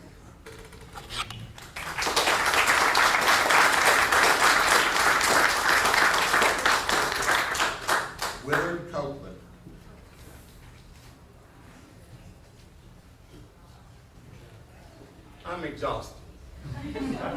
And I know she is. She's got to have horse hands. Thank y'all. My name's Willard Copeland. I'm the president of Pleasant Springs Water Corporation in Anderson County at Palestine. We have 354 metered memberships, and I'm here to represent them and our concern. We drilled a brand new well, had to, about 5 years ago. Started the process way before that, but it took that long for us to get it permitted, and spent $1.7 million to drill this brand new well and get it up going. I would hope that this board would allot the time that is necessary for the representation that y'all have witnessed here today to at least postpone this permitting of these wells. And having said that, I'm going to give one testimony. From 1970 until 1980, I was in the water well drilling business, pump pool and pump sale service in the panhandle of Texas, out in Silverton, Texas, where the groundwater of the Agua water system was carte blanche. Farmers, irrigations, they could pump all they wanted. No limitations, no restrictions.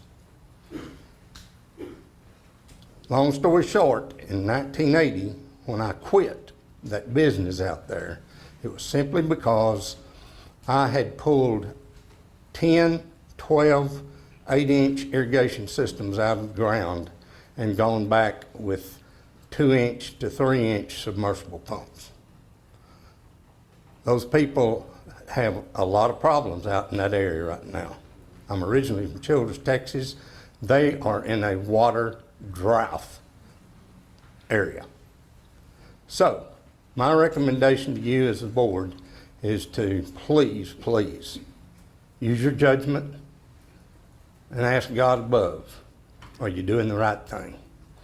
Because Palestine Pleasant Springs Water Corporation is a not-for-profit institution. I don't think Mr. Bass is under those same categories. So we've got a lot of people over there in Anderson County, Cherokee County, Leon County, Houston County, Smith County. We're all dependent on this water. So please, please consider. Thank you.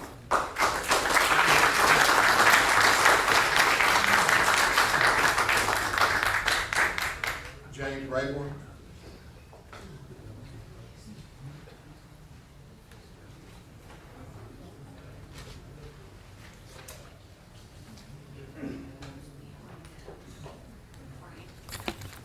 Good afternoon. Thank you all for letting me speak. My name is James Rayborn.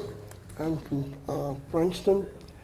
And a couple of points, a little different perspective. If you have trouble understanding me, I apologize. I've had mouth cancer and 7 surgeries at MD Anderson, so it's a challenge.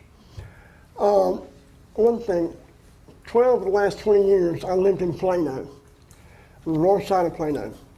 Collin County was the fastest growing county in the United States for at least 5 of those 12 years. Okay, Plano's built out, Frisco's almost built out, and we would get up every day and check the lake level of Lake Lavon to see, what the city is going to tell us, can we water today? And the HOAs and their green belts, okay, they have to abide by the guidelines of the city. You get up on Sunday morning, water's running down the street. And the waste was criminal, it really was. And it's not just water. You drive by a school in the middle of summer, not a car in the parking lot, and the AC units are running wide open. It's like it's ingrained in their DNA. They don't care about conservation. There's a new lake coming online, what's it called, Voice of the Ark or something like that. Finally, after 30 years, I maintain that a lack of planning on North Texas DFW, lack of planning on their part is not an emergency on our part. And the other thing, Mr. Parker mentioned the way this process had come about, the kind of deceptive, under the table. I have to agree 100%. I really do. And if there's one thing that I want y'all to remember, so the last words my dad said to me, okay, please, when it comes to money, beware of human beings. He lived by those rules. And I think if you'll look at the whole process, the way this thing is going, and the character of the person you're dealing with, there's no way you can approve this. Thank you.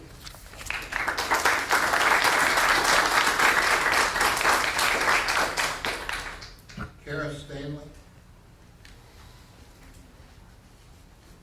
Kara Stanley.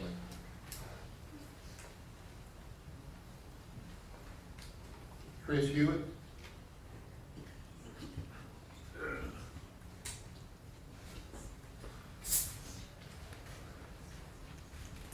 Good afternoon. I want to thank you for your patience and attention. You've been listening for hours as I have.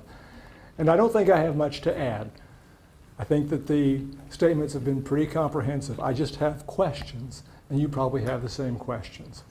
And the biggest question I have is that in an aquifer where the replenishment is already not keeping up with the drop in groundwater, how can you possibly permit this kind of an additional drain on that without more? And then specifically, as I heard a speaker say a few minutes ago, do we have, I've just heard about this the last few days, a comprehensive impact study prepared by the applicant, how this is expected to impact this entire aquifer, which I understand runs from almost Arkansas to the border. It's a huge aquifer, and 12 million people draw from it.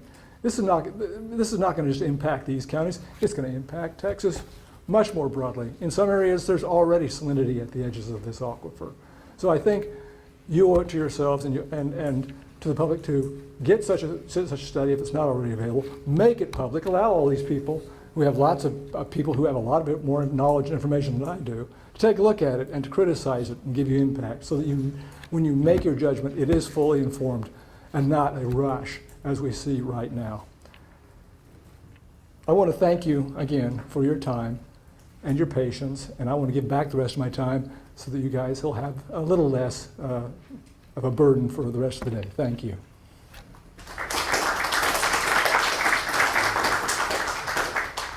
Sarah Hewitt.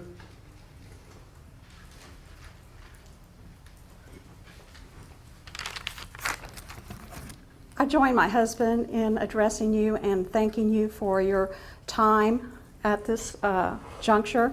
I know we're all hot and tired, and I don't think you guys even have had a bathroom break. But in any event, I am Sarah Hewitt, and I'm serviced by the nonprofit Pleasant Springs Water Co-op. Our president just spoke to you a few minutes ago.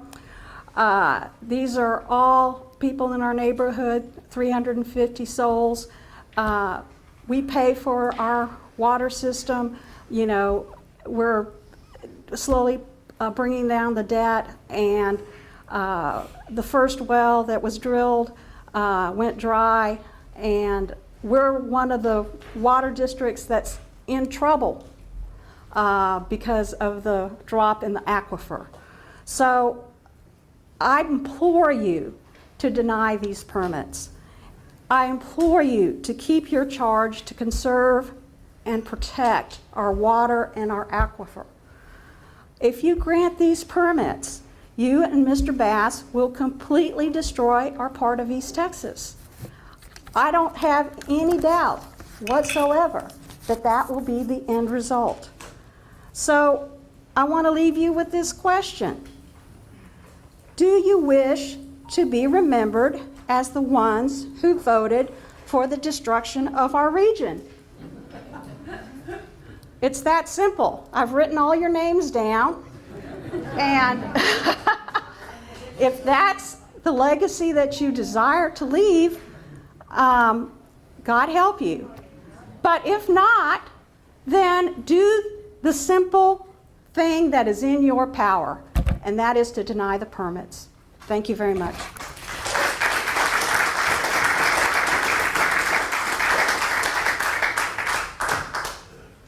Darrell Waldo.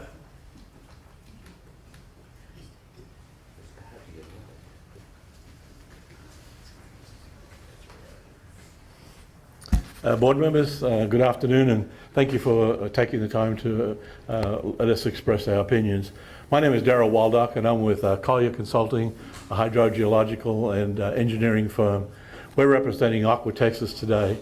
Aqua Texas owns many water systems, public drinking water systems in the area, specifically one, Safari Waters, that was addressed earlier. But I want to address more the ones that are up and down Highway 315. With me today are some representatives of Aqua Texas that I would like to introduce. Lauren Xavier in our compliance group, and Joseph McDaniels and Stephen Thomas in our operations group. We specifically want to request that the board deny the application for Pine Bliss well field. It is very close to Lake Palestine water system. You may know the area more as Sunrise Shores, but Lake Palestine water has 9 wells and 2 pretty significant wells towards the southern end that Aqua Texas has invested a considerable amount, millions of dollars, drilling in the last decade. We had a senior hydrogeologist with our firm review the application from Pine Bliss, and the 2 wells that I'm referring to are immediately to the northeast of the well drilling field of Pine Bliss, and they are on the LRE water report, wells numbers 20 and 35, if you want to look them up later. They are within a quarter mile and 1 mile, and the drawdown levels that are predicted by the LRE report are 450 feet of drawdown and 375 feet of drawdown. That would be drawdown on top of the wells drawdown that's already there. Senior hydrogeologist has predicted that both the Aqua Texas wells will be drawn down to the point that the screens will be exposed. And as you may be aware, when screens get exposed, all types of bad things happen from obviously no water, but then we get into bacteriological production and other issues that could cause redrilling of the well, rehabbing of the well. These are all expensive things to current well owners, and as such we have filed to request a contested hearing, and the technical notes that I've addressed to you just now are attached to that filing. Thank you very much.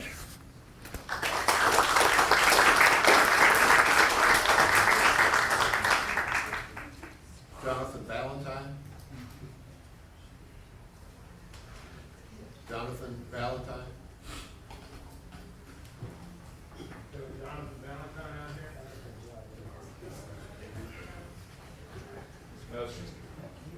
Gerardo Williams?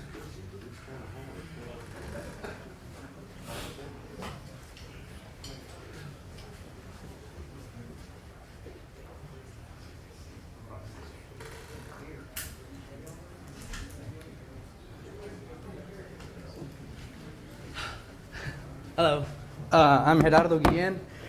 I'm a Cherokee native, 3rd generation Texan, and basically everything's been told, but what brought me here is the future, my kids, their kids. And everything that we use is well. Our poultry or our cows, everything. We shower with our well water. So I've never ever came up here and done this, so I get nervous. And then it's up to y'all, for the kids. I think about the kids. I mean, it's a pretty area. I love it here. I don't plan on going now. So, I'm sure y'all are all familiar with the Lorax. I watch it with my kids all the time. And you know that unless you really, really care about something, nothing is going to change. And it's up to you to change it. So I think, my voice might not change anything, but just don't approve it. Don't approve what they're doing, because I found out Friday. And then have more transparency. I'm just repeating what they're saying, but I really just a week is not enough, to get up. All these people, they pretty much found out about a week, a month maybe. Maybe 2 weeks less, less. So we need to be more prepared, and that's all. That's all I got. All right.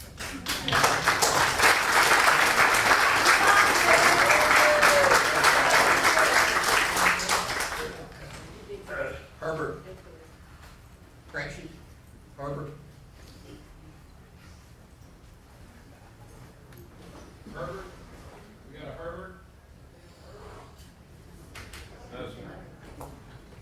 Katie Frazier?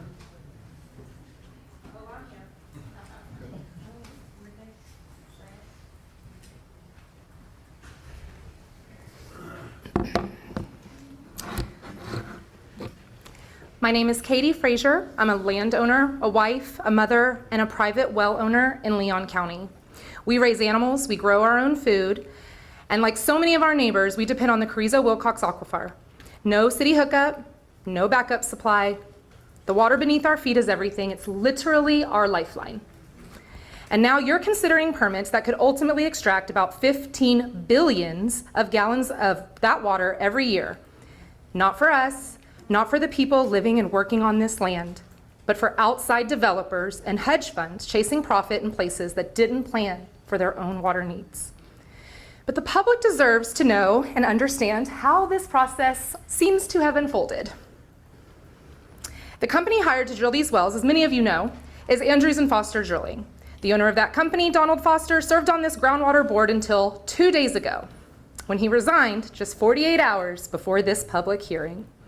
He did file a conflict of interest affidavit as required by law, but here's what's most troubling. In meeting minutes dating back months and months, there is no documented record that Mr. Foster recused himself from discussions related to these permits. We know this board does document recusals when they do occur because the minutes show it when other members have done so. I've checked. And while this board held multiple closed sessions during this time these permits were being discussed, there's also no indication that Mr. Foster stepped away from those either. I have copies of these minutes if anyone would like to see them. Only in April 2025, when the groundwork had already been laid, did Mr. Foster abstain from a vote, and that vote was to accept the permits as administratively complete. But the story doesn't stop there. It gets worse. This board voted unanimously on July 18th, 2024, the very same day that Mr. Foster signed that conflict of interest affidavit, to engage a hydrologist to evaluate these very permits. That vote directly advanced the permitting process, unless Mr. Foster abstained, and again, there's no record that he did. He participated in shaping a project that financially benefits his own company. That alone should disqualify these permits. Why did you, the remaining board members, not hold him accountable? Why was there no record of his recusal? No objection, no pushback, at least not on the record in the minutes. When the conflict was clear, why did no one speak up? The people deserve to know, was this a lapse in oversight or something worse? Because when a man with financial interests stays in the room and no one stops him, that's not just silence, that's complicity. And your own motto says, protecting Anderson, Cherokee, and Henderson counties. But proving these permits for these wells won't protect them. It will drain their water, threaten their wells, harm their farms, ranches, schools, and local businesses. You cannot serve the people while doing business in their blind spots. So we are all here demanding of this board, prove that your mission means something, prove that the people in this room matter more than the profits behind this project, and deny these permits. Thank you.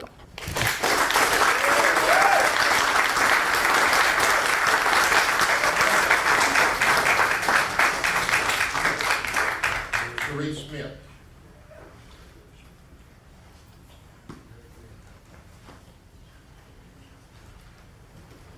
Do the right thing.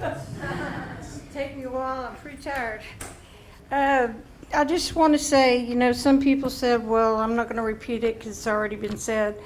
Well, it needs to be said time and time again. You know, we moved to East Texas in the 70s. We've drilled 3 wells, okay?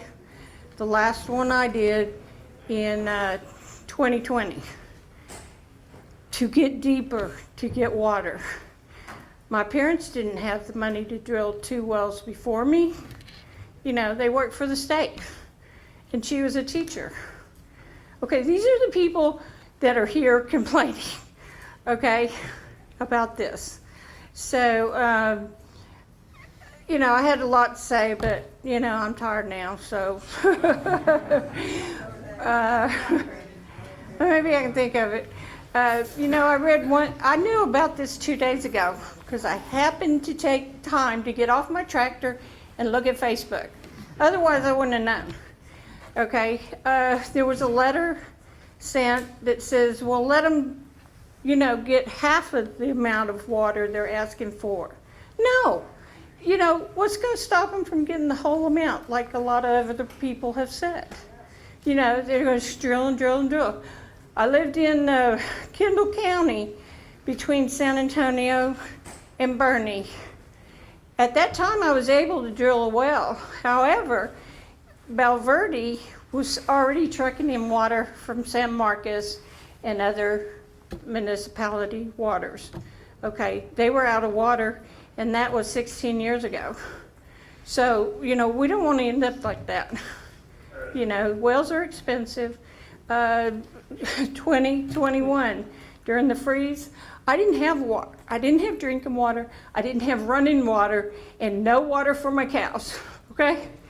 So what did I do? I made do. Luckily, Mama taught me, put water in jugs so you can flush the toilets.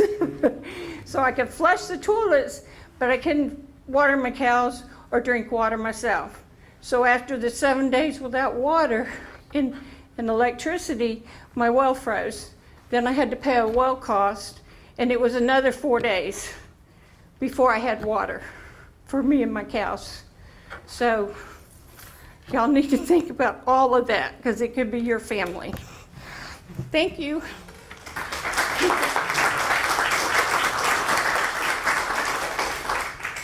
Frank Megan. Thank you. I want to thank y'all for taking the time. I'll be surprised if y'all grant the permits under all the stuff y'all have heard today. But, okay. I'll be surprised if y'all grant the permits under everything y'all have heard today. And they're talking about 15 billion gallons a year. A billion is a big number. Something we hear all the time. $1 billion here, $1 billion there. Soon you're talking about real money. But a billion minutes ago, Christ had 9 years left in his life. It's a big, big number. And we're talking about 15 times that number here. And I just want to say, poor, poor Mr. Bass. I'm through. I'm done. Thank you.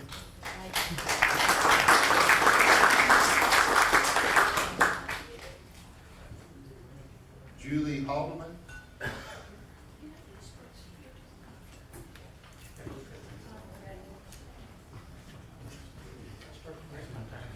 Hello, thank you for having me today. My name is Julie Haldeman, and I'm a 6th generation rancher in Van Zandt County.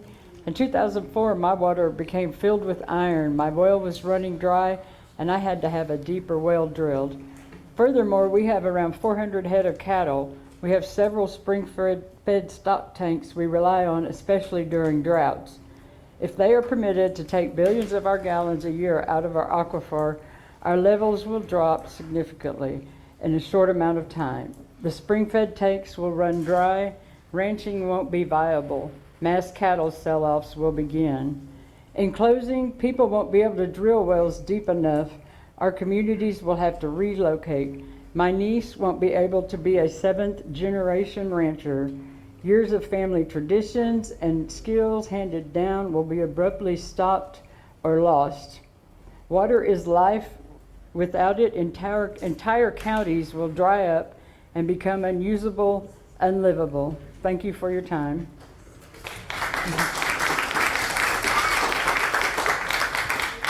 I'm with Ms. Haldeman, and I would just like to add, we keep hearing things about the dangers in Anderson County, Cherokee County, Henderson County.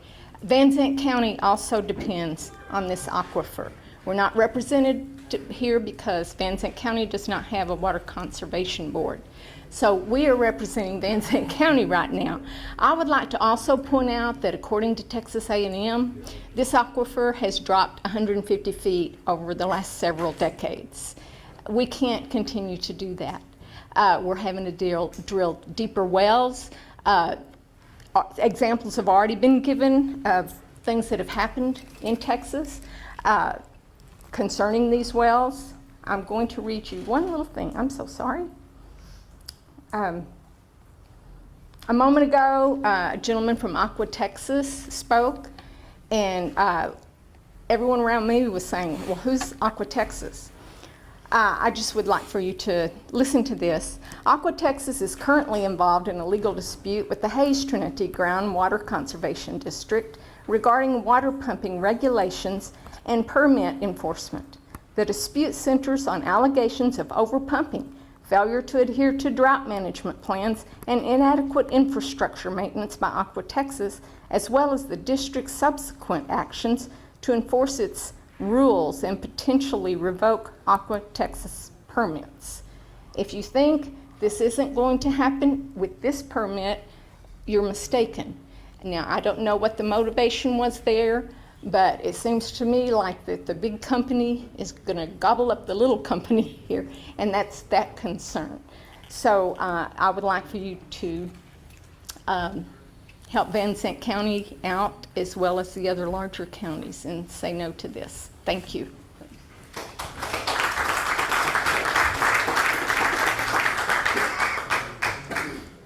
Mayor, and I can't pronounce the last name. Sai? Yeah, just call me Sai.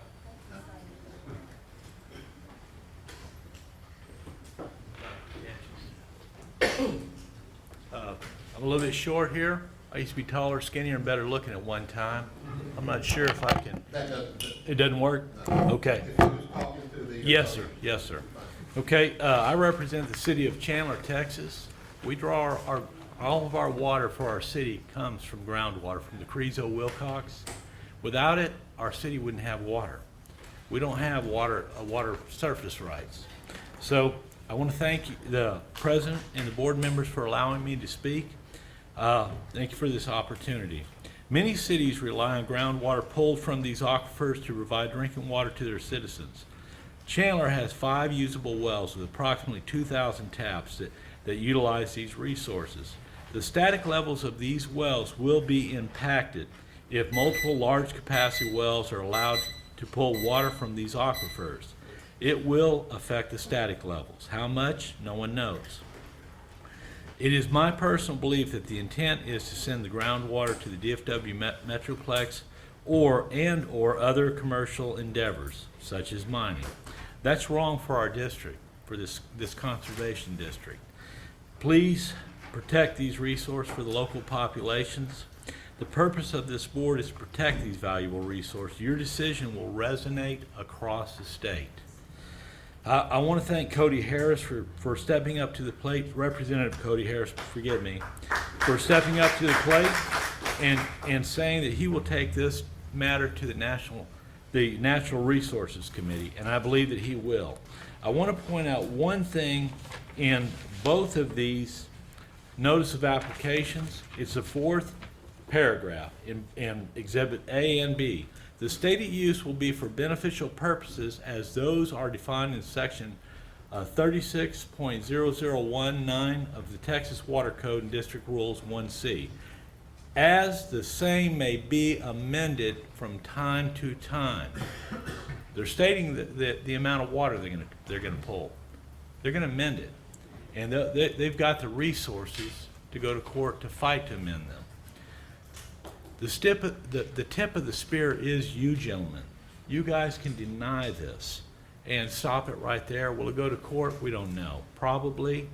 But it'll give time to get to the legislature where they can revamp the rules that safeguard these resources for local communities. My community would be in big trouble. We know the static levels are dropping. And the recharge rate is not there. It continues to drop with the Crezo Wilcox. It's going to continue on. And the more we draw from it, the worse it's going to get. Please, please, please protect these resources. Deny this application, please. Thank you for your time.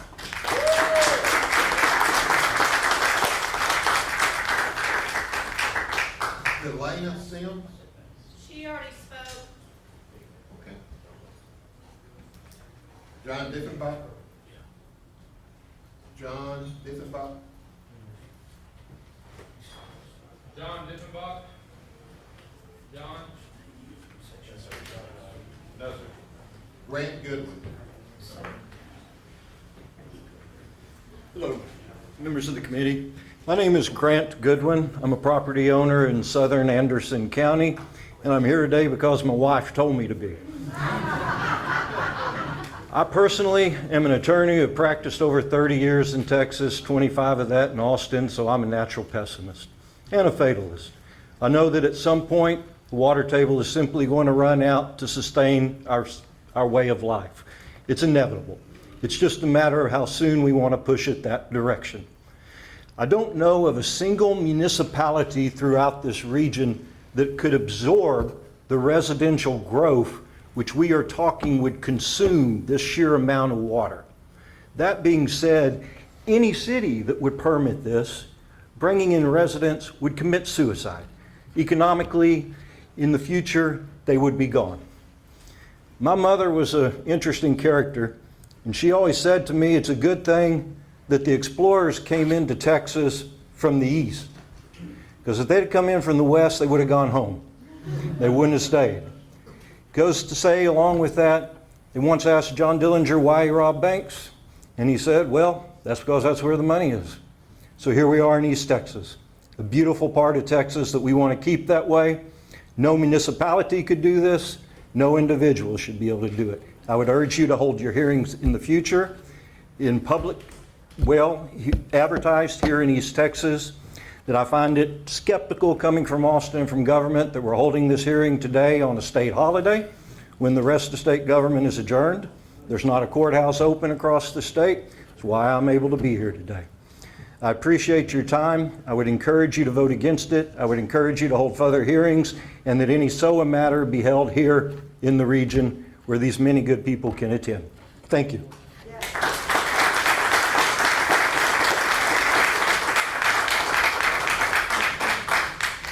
Andy Mowers. Andy Mowers, M-O-E-R-S. She left. Okay. And then I have Chase Palmer.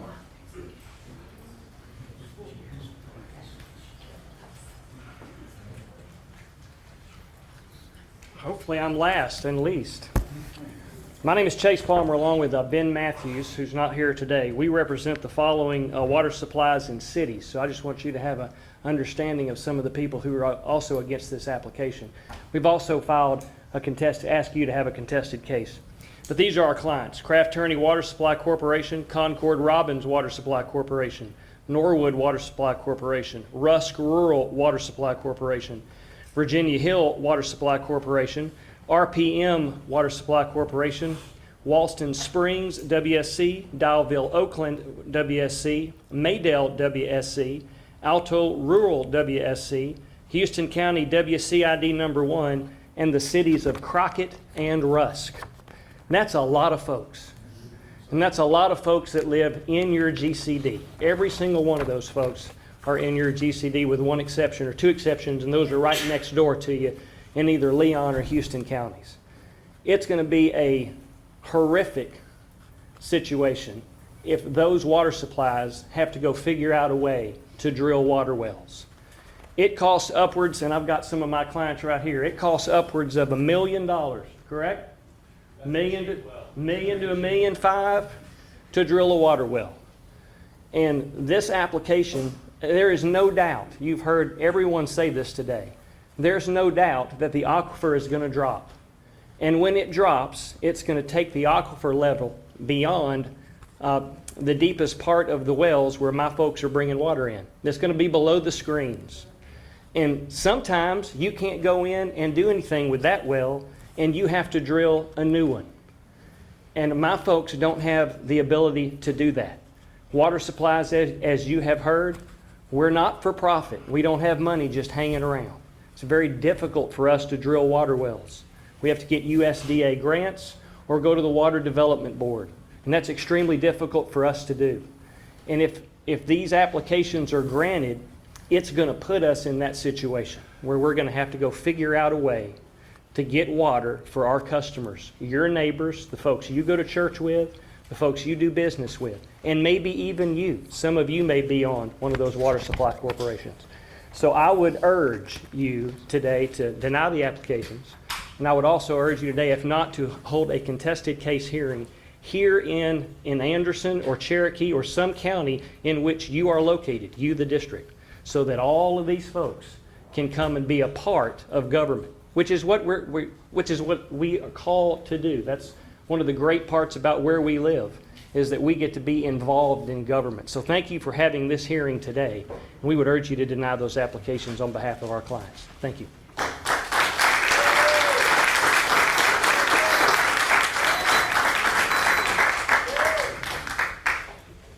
Ladies and gentlemen, that is all the people who have signed up to speak.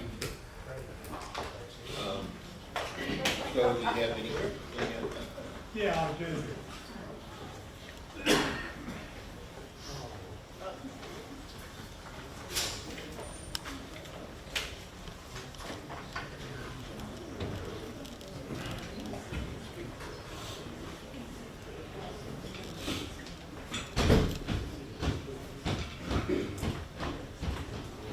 I'm going to stand this way because I want to address you, because you have a decision to make. And that decision is how to go forward from this point.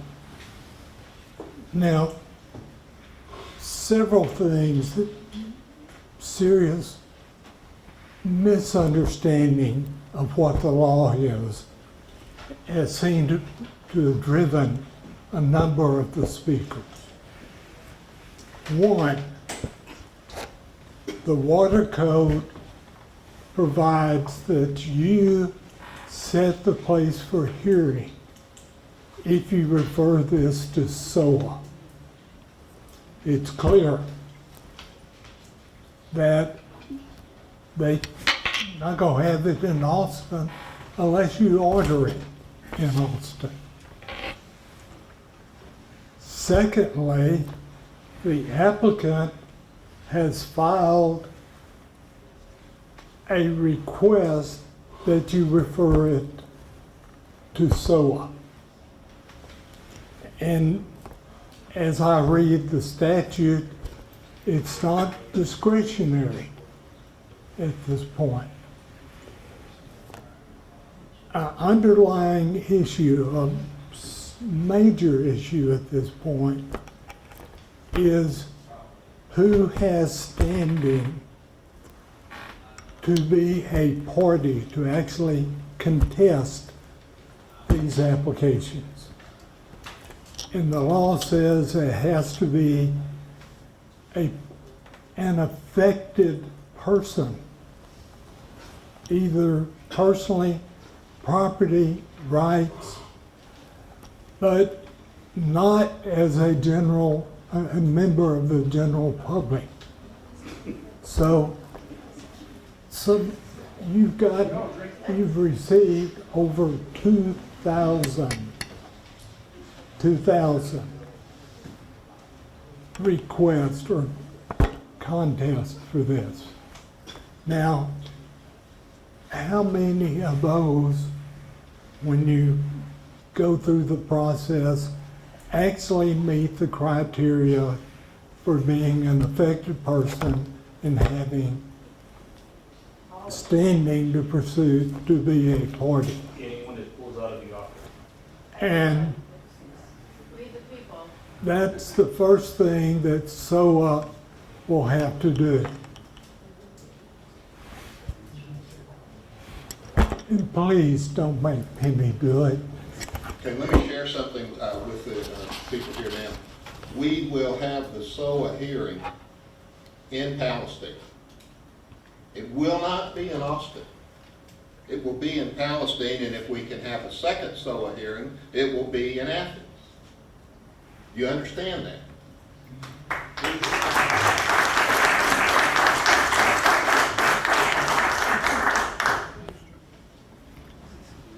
How many are you going to allow in since you kept so many out today? Yeah, Hundreds. that wasn't deliberate, ma'am. That wasn't deliberate at all. We want y'all to know that. We're looking out for everybody's best interest in spite of a few things that were said. So I just want to say that as a board member for some time, okay? By the time we realized we were going to have a large group, it was too late by law for us to change the venue. To change the venue. You learned from Palestine. We have to find that location. But notice will be published and it will be posted on the district website. We are rural East Texas. Not all of us have internet access. How else are we going to receive this? Through our water districts? Via mail? Mr. President, can I have a second? I'm sorry, who has? I'm Judge McKinney, Anderson County, Palestine. Judge McKinney, yes, please. I talked to your staff this morning, and I volunteered our annex where we had the town hall meeting for the hearings. We held about over 200 people in that multi-purpose room. It's designed like a courtroom, or also I have a courtroom right across the hall, so we might combine those, figure out a way to do something. Right now, I'm doing some working with Visionality to put some new PowerPoint screens up, so maybe there's some way we can show it in both rooms at the same time. We have the high school gym. Yeah. High school 500 people. Ma'am, in answer to your question, I'll put it on the local television stations. We'll put it in the local newspapers, but we had complaints about that. So we'll put it in the media where we can. There's very few people that knew about it. I promise you, very few. Very few. I organized 50 people to show up today in 24 hours. Notice. Okay. One thing, this is kind of personal for me, this issue. It's so far as science, and somebody's made the absolutely true observation that if you need an expert opinion, you want to hire somebody that wants to go along with, that's going to support you, not undermine you. But the science that is needed is for you, the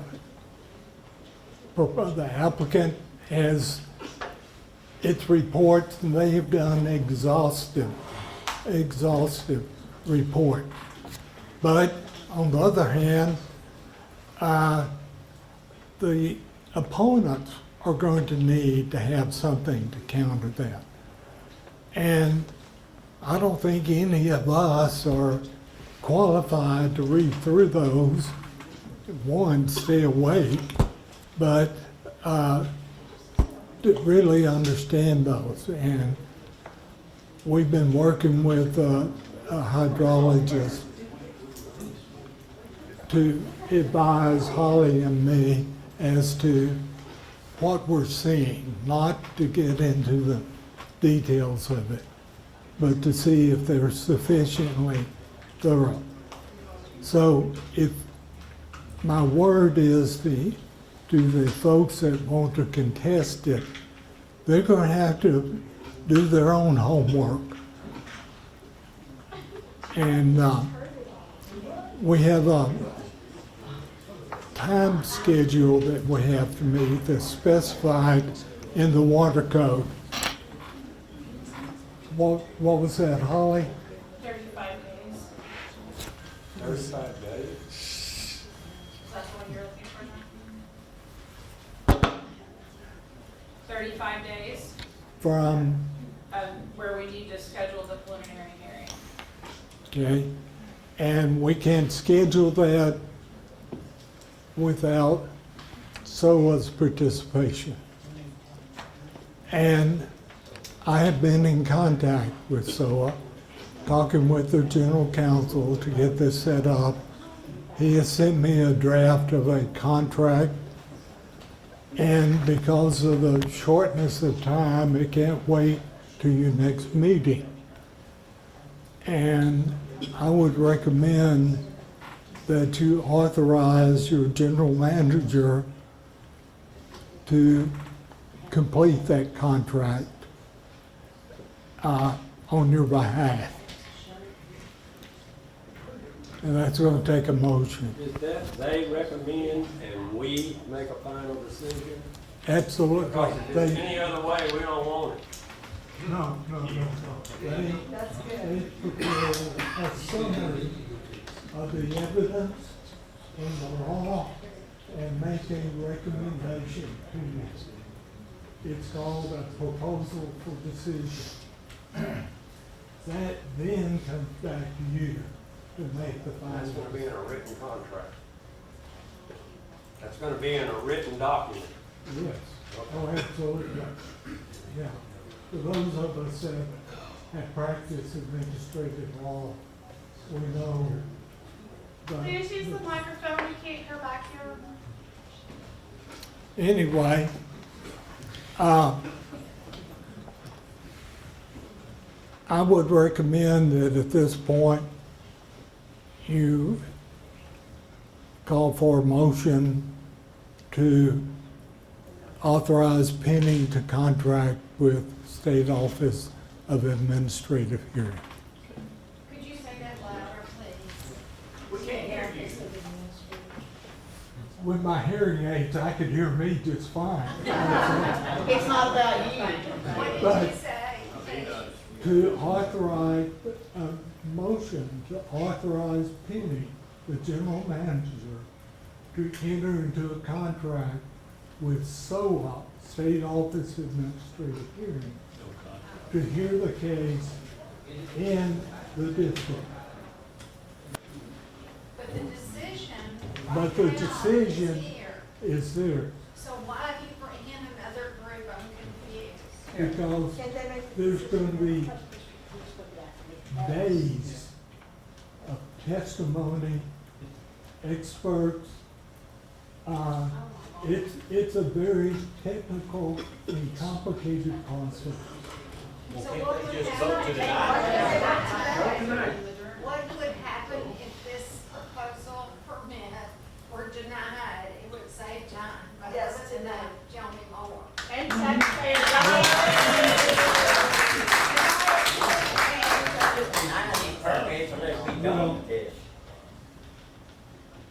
Well, you're familiar with the phrase arbitrary and capricious.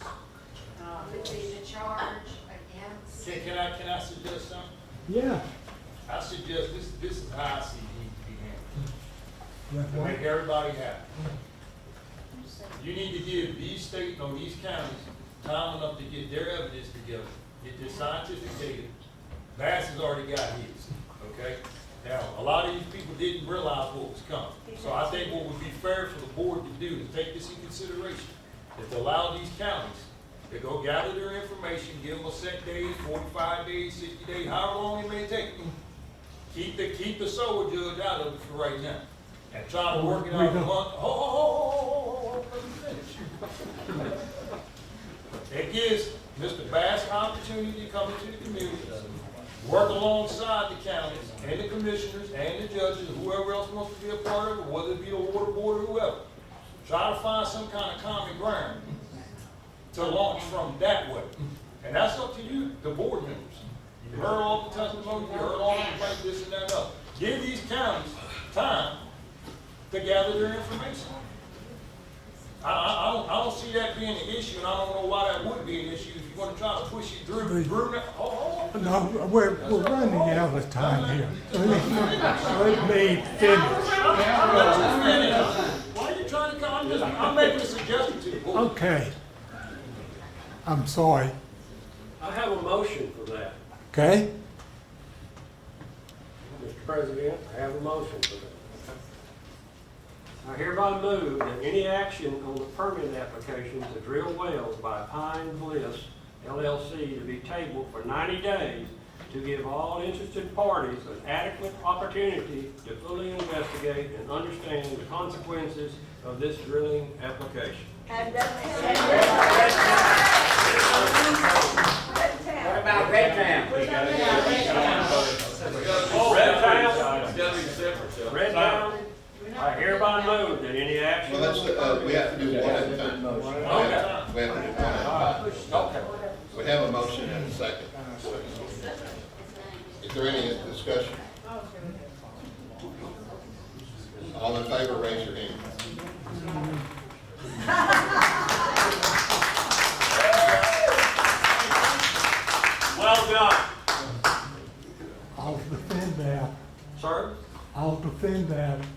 but there are deadlines set out in the water code. So, like I said, I'm sorry, y'all don't hear it when my phone rings in my ears. You vote on red town too? Yeah, we need to vote on red town. There's a motion on the floor. Robert's Rules of Order. We've already voted on the first motion. Mr. President, I have another motion. Okay, go ahead. I hereby move that any action on the permit application to drill wells by Red Town Ranch Holdings LLC be tabled for 90 days to give all interested parties an adequate opportunity to fully investigate and understand the consequences of this drilling application. We have a motion. Do we have a second? I make a second. Any discussion? All in favor, raise your right hand.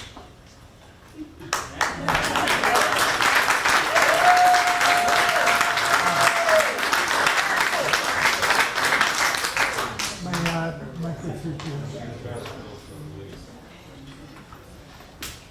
In your first statement, or no, wait, it was your statement.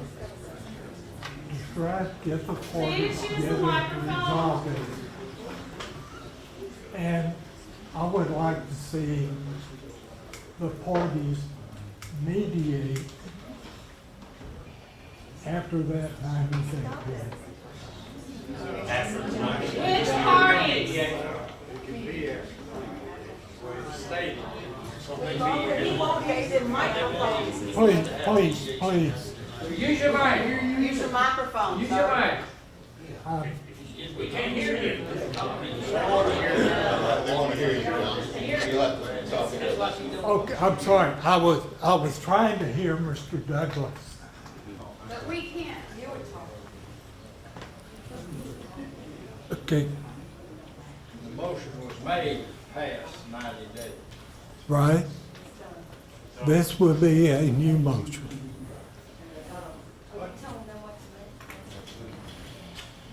But that's only a recommendation. This gives everybody time, the whole area, time enough Right? agree what we can. It makes us I think- understand it better from all perspectives. Now, Because everybody still got a lot of questions. with I'm, no answer. I'm concerned about, I'm concerned that you have a requirement to refer this matter to SOA. I'm sorry. He's trying to give the board some legal advice, so I'd like to hear you too. So please, if everybody.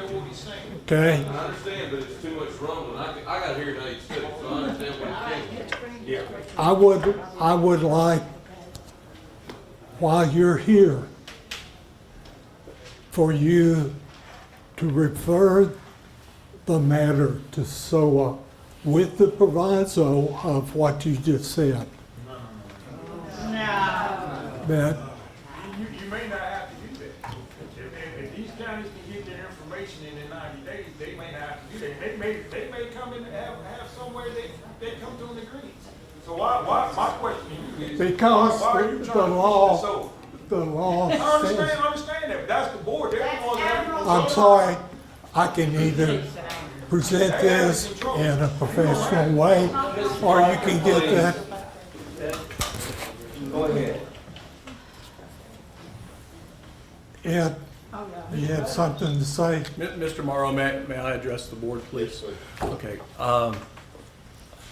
I'm reluctant to say this, but you're going to force us with that motion to file a mandamus next week to compel you to refer this matter to SOA, which is a non-discretionary action based upon the request we have already made in writing well in advance of this hearing. The applications were filed in May of 2024. This board has held a number of meetings in which the matter was posted on your agenda. There has been nothing secretive or clandestine about this process. The district has posted notice according to the law at every step. You have done your job there. We have filed, as provided for by law, a request that if there's a request for a contested case hearing, it go to the State Office of Administrative Hearings. We fully expect those hearings to be held here locally. That's provided for by the law, and that's provided for in your discretion to make that request. We'll be paying for those. But having made that request, it takes away from the board, in my legal opinion, the ability to make the motion you just made to have a 90-day delay. Now, that said, it's going to take a good 45 to 90 days to get the first SOA hearings scheduled. That's a coordination. There's plenty of time between now and when the first SOA hearing is actually held for the public to get additional information. We've provided access and coordination with your general manager, who has already given out the information to a number of people, to the data room that has all of the reports and all of the science and all of the applications. It is publicly available and has been. Okay? I'm sorry not every member of the room knew that, but it has been there. Again, nothing secretive happening. But the bottom line is, we've made a request to go to SOA.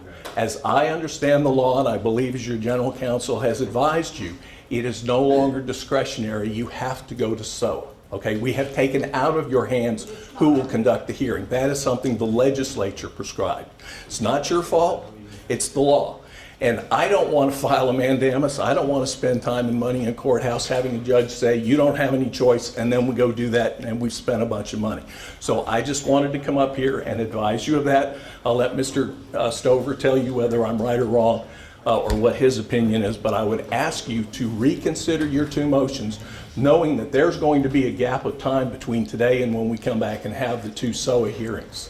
And there will be plenty of time for people to have access to the information. He has the money to drill the wells. He has the money to fight this. Yep. That's all I have to say, Mr. Morrow, at this time. I'm happy to answer any questions. John, thank you. It all comes down, they don't care about our water, they care about the money they're gonna make off our water. Yep. That's what you just said, folks.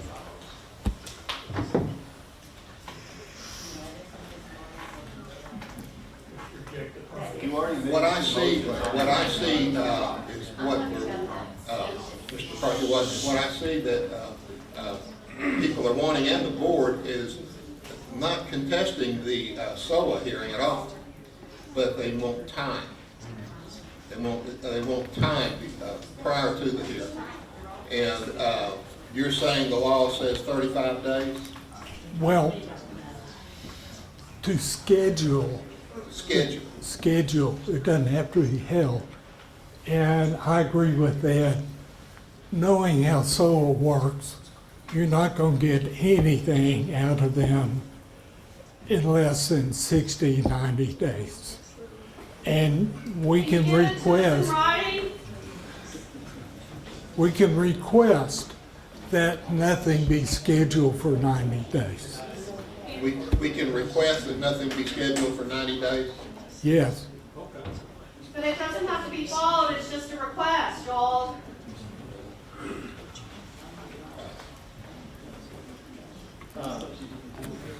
In your talks with SOA, in your latitude to do the scheduling, are you able to schedule it out at least 90 days? Everybody? Based on my experience, we're going to be lucky to get it in 60, 90 days. So the answer is probably yes. Yes, I would answer your question, yes, Mr. Chairman. Do you all usually have to agree on the date, or do we set the date? SOA sets the date. Mr. Stover will be communicating directly with SOA. He will show me the courtesy of letting me know what he talks about. I'm not involved in that. That is a contract that's negotiated between the district and SOA, so Mr. Stover will be the point of contact. Tell me again why we need SOA. Otherwise, I don't understand. Okay. You have received over 2,000 requests to be for a contested case proceeding. Somebody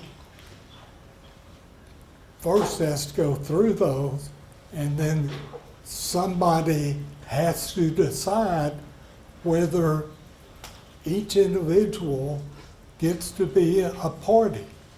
If we don't contract with SOA, that somebody is you. We're looking at probably at least a 2-week, 8-hour-a-day hearing that someone's going to have to administer over and be there every day. If the board were to do that, they would tie you up for 2 weeks.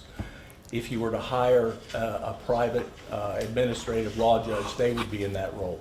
The State Office of Administrative Hearings is set up for this purpose. The legislature has provided for it. It not only has the ability of folks to handle these things, and then after the 2-week hearing, you have to go through all of the evidence and you have to write a proposal for decision and analyze all of that. And so that would fall on you, the person you hire, or SOA. So again, SOA is attuned and ready for this. Holding the hearings here, just because it goes to that agency doesn't mean the hearing goes to Austin. Again, it comes here and you can request that, and we will not object to that at all. We would like to have it here. But what the legislature has provided is that if the applicant wants, or any party wants to request to go to SOA, they can request that, and that has to be honored by the agency. And then it's that person's requirement or obligation to pay for that cost. And it's not cheap. And the outcome is a recommendation to this board. Yes, sir. It's a proposal for decision. Not a decision.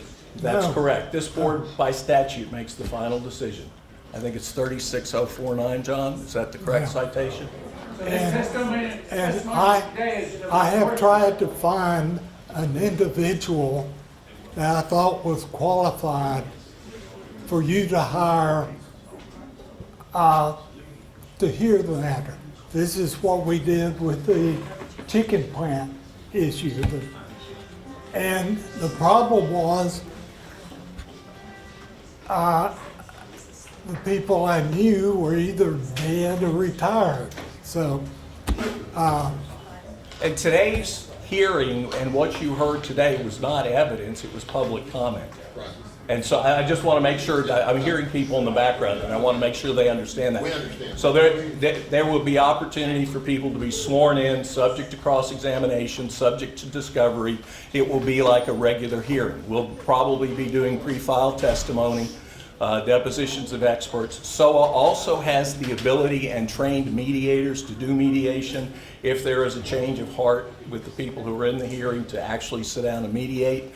So those are all opportunities and services provided by SOA. And again, the statute provides that once that request is made, it becomes non-discretionary for you to send it to SOA. Where can I find the definition of effective? What was it? I believe it's section. Effective person? I believe it's section 36.415 of the Water Code. yeah, I have it flagged here.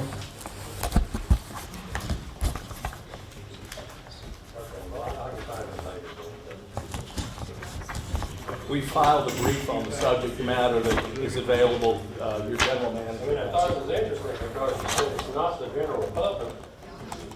Right. So what else can it be? It's a person, we've got a brief on file that you can look at. Mr. Stover can advise you. Okay. It was somebody that owns a water well.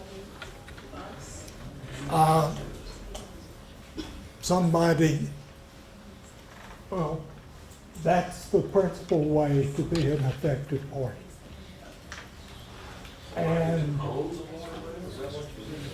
yeah, they're effective because what the applications are for, they have Person that. or person that owns waterway.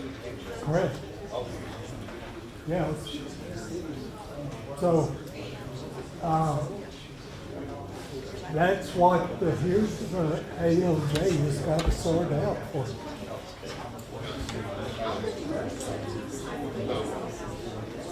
So, be a motion to refer the matter to SOA with the proviso that they don't start for at least 90 days.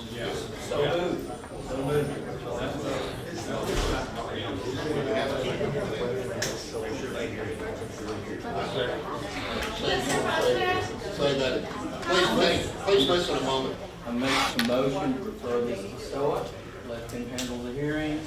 I put that in form of motion, and so. With the proviso of 90 days. That's right, with the proviso of 90 days. So. Mr. Morrow, before y'all take a vote, do you not have to go back and rescind the two motions you just did? I'm asking, because I couldn't hear Mr. Stover. Do we have to go back and rescind the? Rescind the 90-day period? Yes, I think we probably do. Rescind what? I'm asking Mr. Stover, based on what y'all need to do. I'm just asking another way. You're absolutely right. You could put it all in one vote. I have a question about water bills before y'all do this. Okay. My question is you're saying persons that own the wells, what about the water districts that own the wells? They would be entitled to see party status. What about the people that are on those water districts? They use those wells. That's a hard question. I don't have an Under answer. constitutional law, it is to not. that. Under admiralty law, it is. We are now constitutional. I would like to make a statement, and I know this is Well, totally unusual. could you wait just I a can minute? wait a minute, yes. So what was the ending? We have the two motions that you made, but we need to rescind those motions and vote on the one that Sam said.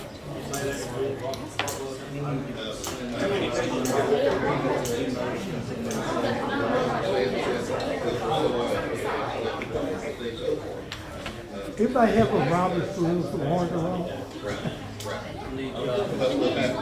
So that does the same thing. Right, it does the same. And we can include the two. Make a motion to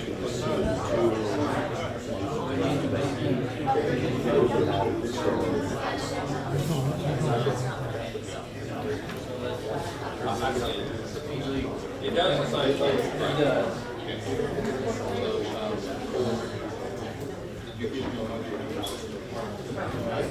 So, Can you rescind your